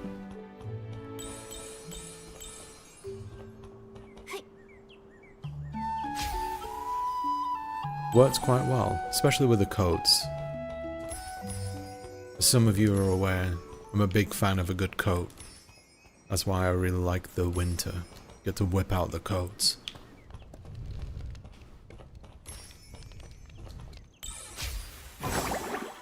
Just doing a bit of exploring right here. Voice acting's pretty decent. Yeah, they did a good job with it. It doesn't feel over the top or anything like that. Very 2000s, it was definitely a thing. That's true. Camo pants were hot. Camo pants are back by the looks of it. Which, I know like combat pants are back, like the, I'm just trying to catch this worm. Was it combat pants? Is it combat pants? The one with like the pocket on the side of the leg?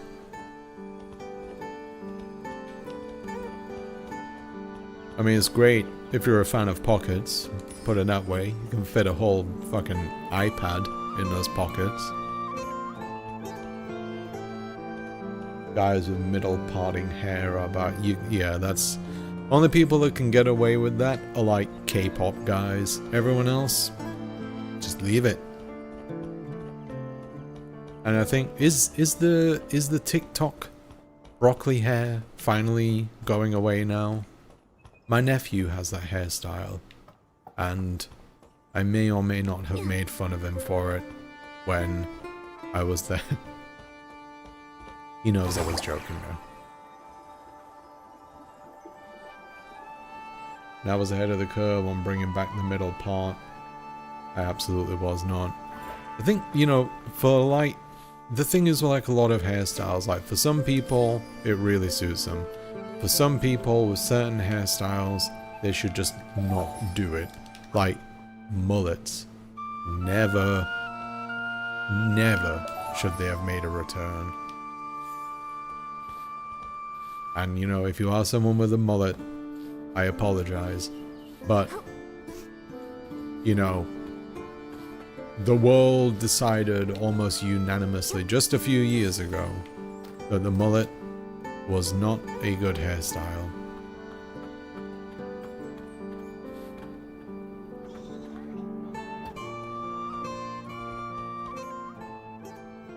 I just, ugh, no.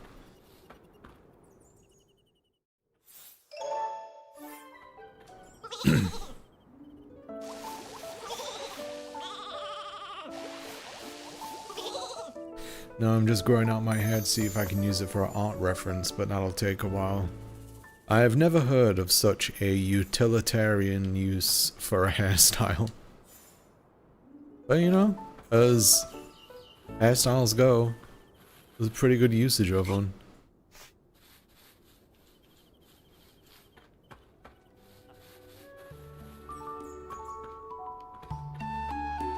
I didn't do great with the middle parting. Oh shit, there's the big dog.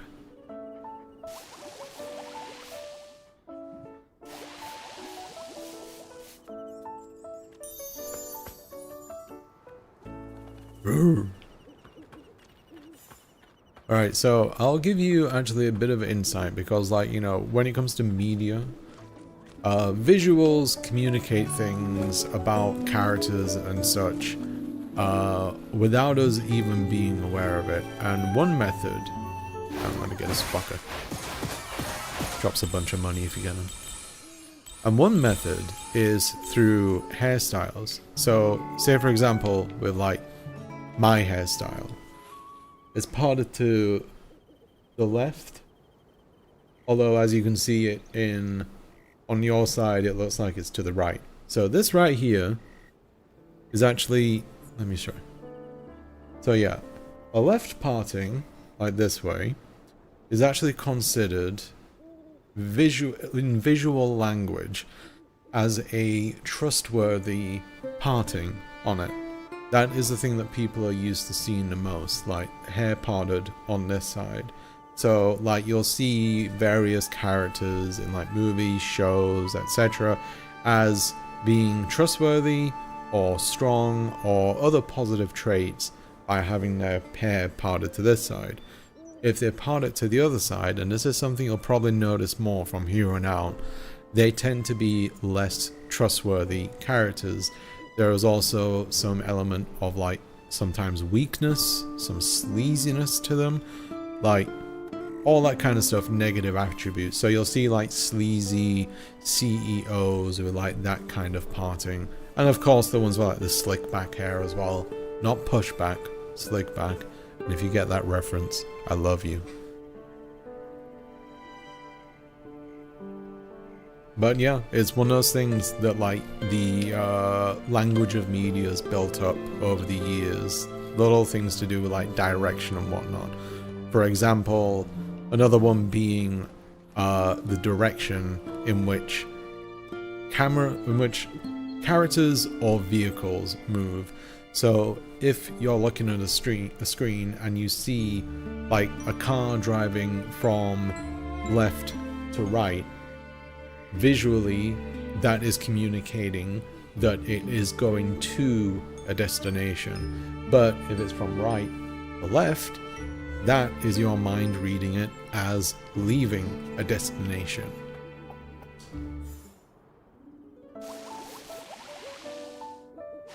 Look at this fat ass cat.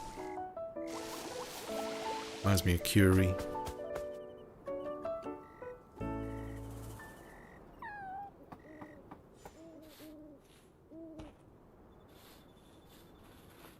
you please tell Aaron that his hair looks sexy pushback? It's Mean Girls. I actually rewatched that while I was in England. And my nephew knew like every line to the movie. He also, at the same time, made fun of millennial humor. And I'm like, what do you think Mean Girls is? A movie that came out in 2004.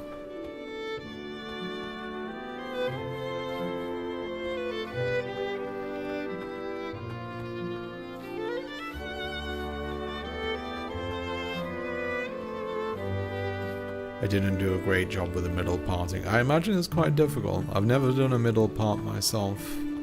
Maybe it would suit me for all I know. I'm your doggy. Although I didn't look half bad with longer hair, it became very 1920s bob. Trying to think of what that might be. I'll have to find the right angle of the Gibson girl hairdo sometimes. I'm so out of the loop here. What is a Gibson girl hairdo? Starting to feel old now. Either that or very out of touch. Or both. That's just phrenology with extra steps. I mean, I guess same kind of like ethos, just reading into it, but you know, the language of media is something that's been sort of like driven into us over many years, and it's ended up sticking. Honestly, Clueless was very Gen Z before our generation was born. In its ways, yeah, I mean, like, the fashion of Zoomers is pretty much influenced by that 90s stuff now, so it's not a far cry away from it.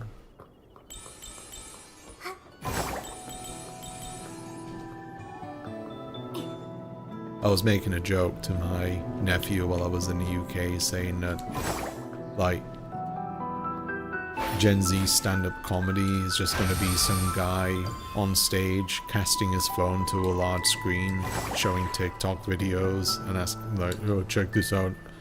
And it's just been like a whole club of people laughing at TikTok videos. I know it sounds like a very cynical boomer take on it, but yeah.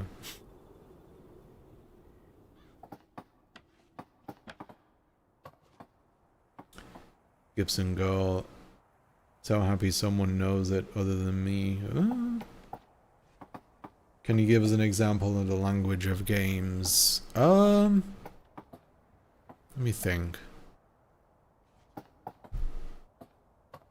mean, most of the language of games is generally communicated through, like, I mean, one like big thing that's especially more present in linear games is the overlooked usage of lighting. So say for example, if you want to go, like, if you're going down, like, you know, a path and there's like multiple routes that you can take and you're not sure which one to go through, lighting is something that serves as diegetic landmarks for something. So say for example, here you can see these little atriums filled with flour, and that right there lets you know, even without looking down the whole thing, that this is a path that leads into somewhere.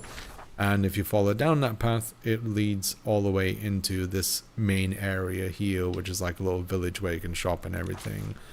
And, you know, even like there's lampposts and everything here. But say for example, if you're playing like a Dark Souls game or Elden Ring or something like that, you'll see subtle cues as to where you need to go all the time. And there are less subtle ways in which this is done, like most famously recently there's been the yellow paint debate, which is similar kind of design principle, but a lot more obvious compared to something like lighting as signposts. But yeah, like if you ever play a game and you're not sure where to go next, like if it's not very apparent, simple solution, and it's done by the designers on purpose, follow the lights and you will find your destination.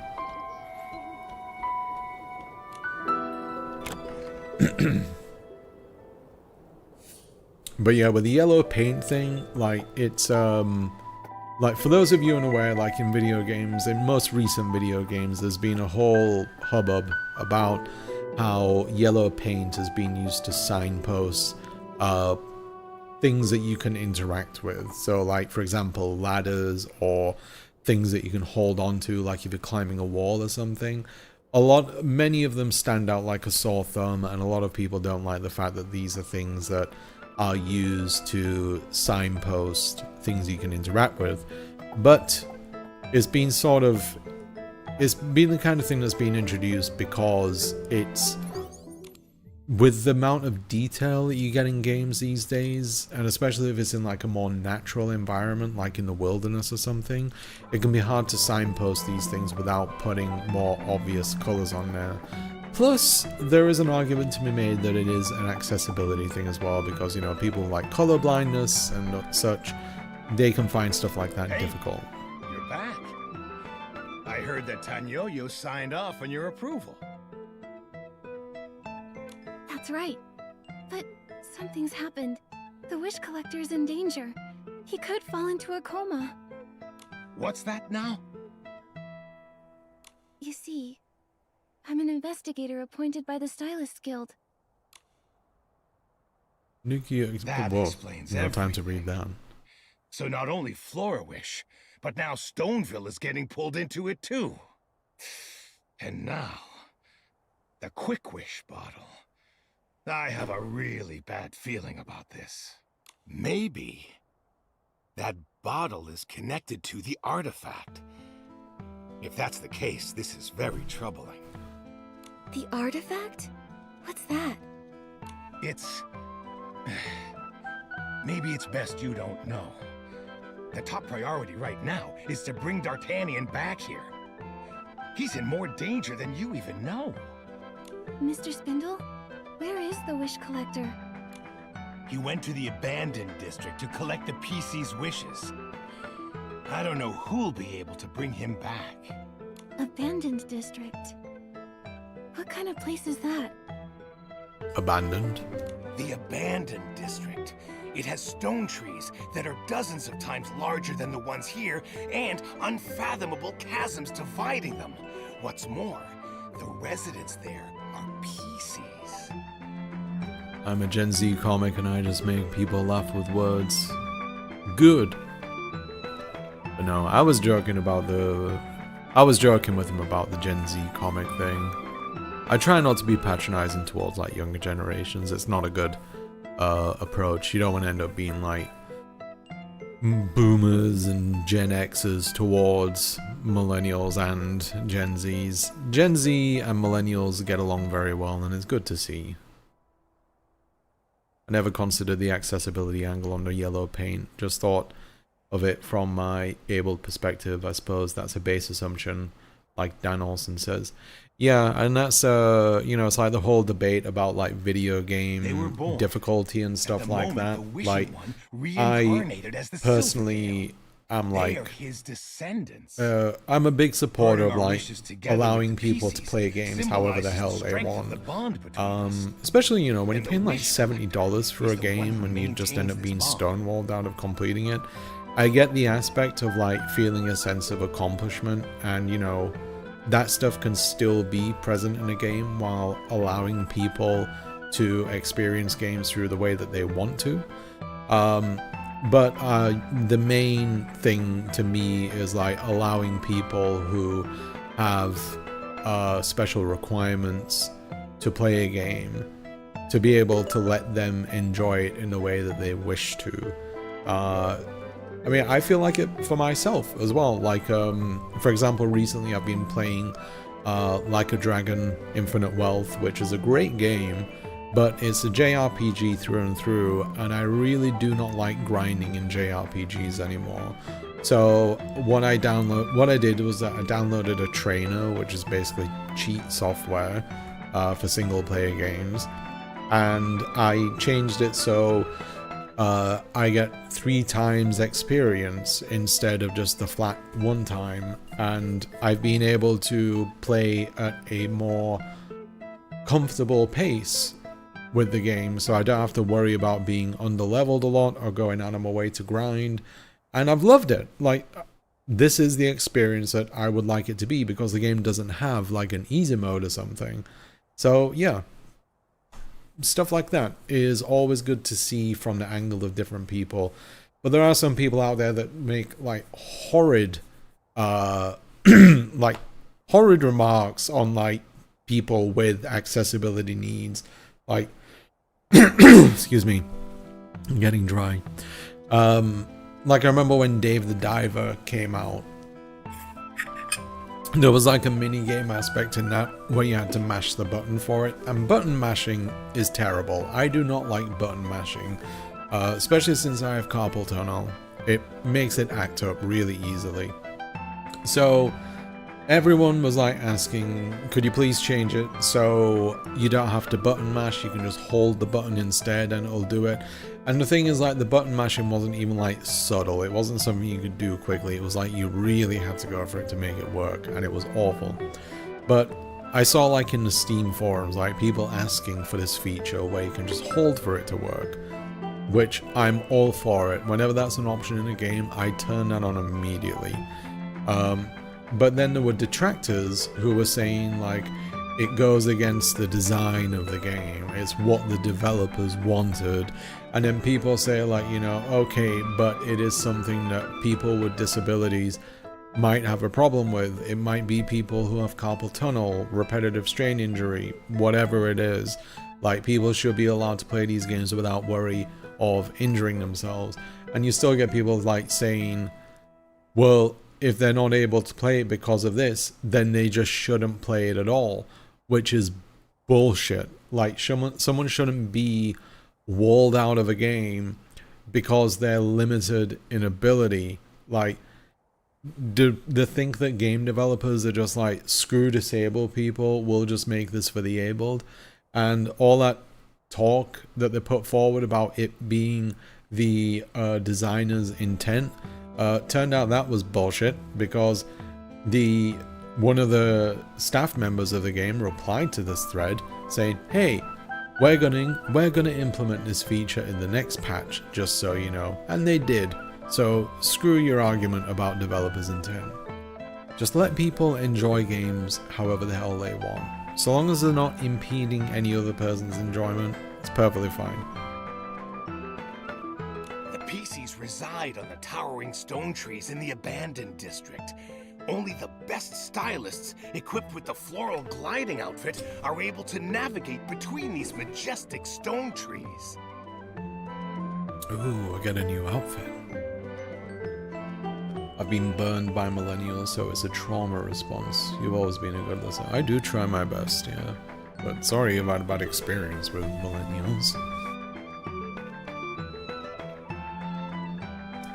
Sorry to leave us way past my bedtime, so I need some rest. No problem. Thank you very much for being here, Pokraj, on the final stream on YouTube. In fact, I'm probably gonna have to wrap up now anyway, because I just noticed the time and I'm getting quite hungry. So as soon as this cutscene is done, I'll wrap it up. It sounds too risky. I know. But as we speak, Mr. D'Artagnan is in a dire situation. Does that mean we can have XP boosts in the game store? while Feels gliding, like once there's a he might not financial survive. incentive, then the grind can be made worse. I mean, if it wouldn't surprise me if people do that stuff already, like Ubisoft and Louise has been waiting for like her the dad to Assassin's come Creed back. games, like they put And if those something XP were to boosts there, happen to him- which is very insidious to do something like that, and I completely don't agree with it, and it shouldn't be exploited. It just means, like, you know, putting different modes in Someone games needs to where bring him back. they allow you to Nobody make else can. small adjustments Then on why like not how me? things are, like, Mickey, and a lot of developers It's are doing really that. not They're your making it not concern. just I so it's won't like risk your easy life. mode, normal mode, hard mode. They make it so you can like tweak different elements, so it could be like the amount of damage that enemies do, the amount of experience that you gain, the amount of damage that you do, like all that kind of stuff. And that's great. Like, there needs to be more stuff like that. But all of this, it's all connected to my investigation. But yeah, the chance of How is it that being the wish collector monetized, is a victim? I won't lie, it's there. Is the It's wish already envoy been there. behind all this? But Or is it will the be prophet himself? disgusting to do What is something the like prophet that, trying to and I'm pretty sure accomplish? that people would call it out fairly quickly. I might find the Whether answers they'd to all listen these or not, though, questions hard to on the way say. to bring D'Artagnan back. Yeah, makes sense. Not to mention the Flame Crest Festival can't start without him. So, Mr. Spindle, Time is ticking. The floral gliding outfit is the uniform of the official wish collector. Should be done in a moment. However, I think desperate times call for desperate measures. On behalf of Stoneville, I entrust its treasured sun petal sheet to you, the honest and brave stylist, Nikki. Remember, Thank you. the floral gliding outfit is closely linked to the Stonewood's landscape. Its abilities only work inside Stonewoods. Beyond the boundaries of Stoneville and the abandoned district, it's powerless. That's a shame. The next part, to attempt to acquire its design, is up to you. Then, once you've crafted the floral gliding outfit, look for a stone tree on the west side of the village and go there. Start practicing gliding. It's where the other wish collectors used to practice. When you're done practicing, find me at the Rockfall Valley Walkway. I will show you how to get into the abandoned district. Bah! Spam. Thank you. Jesus Christ, that was loud. You hear that?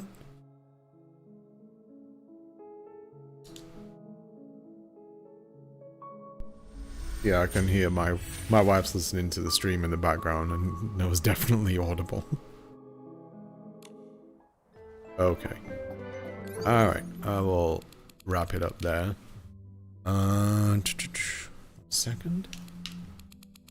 Alright, so here is the final moments of the stream. I don't have anything special planned. But yeah, so I don't know if I'm gonna stream next week, but it'll, you know, be soon. And also, if you don't know, I'll give you the link to my channel. So yeah, just to reiterate, I'm going to be moving to Twitch on my from here on out. YouTube and I, friendship ended. What's the meme? Friendship ended with YouTube. Now Twitch is my best friend. That's it, yeah. My Twitch schedule will be the same as what it is here, so there'll be no changes there. You know, sometimes it'll be Wednesday, sometimes it'll be Friday, but I'll aim for Wednesdays every week. But yeah, there's the link to my Twitch. Go on there, send me a follow. Everything should be the same pretty much, except you'll have some nice new features and whatnot. What a meme reference indeed. Classic meme.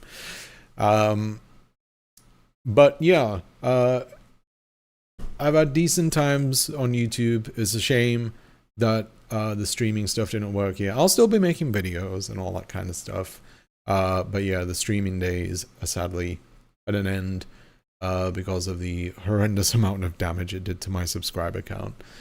But like I said, business as usual. Every Wednesday, 2 p.m. Sometimes Fridays at 2 p.m. And I hope to see you all there. I am sorry if you don't like Twitch as a platform, but I hope at the very least you'll give it a chance. And, you know, see how things go. But thank you very much, all of you, for being here. If you started watching my stream when I started on YouTube and found a place here, I'm very grateful for that. And I hope that you'll continue with me on this magical journey of streaming. But I will try and stream again on Wednesday. Wait, what day? Wednesday is Crimbus, so no, I won't be streaming on Wednesday. Maybe Friday next week, 27th. But yeah, thank you very much once again. It's an end of an era, but not really. I can't think of anything to say other than I hope you enjoy the holidays, whatever you do. Try not to get too drunk. Try not to eat too much food. And try to love your loved ones in your life, even when they're a gigantic pain in the ass. Because, you know what? You can always tell them to piss off. I don't know, I can't think of any inspiring things. Yeah. Live well, live, laugh, lamau. Take care of each other, take care of yourself. smoke weed every day. I don't know. But thank you very much, everyone. Enjoy the rest of your day, however long it might be. Enjoy your weekend. And I will see you next time on Twitch. Farewell and goodbye.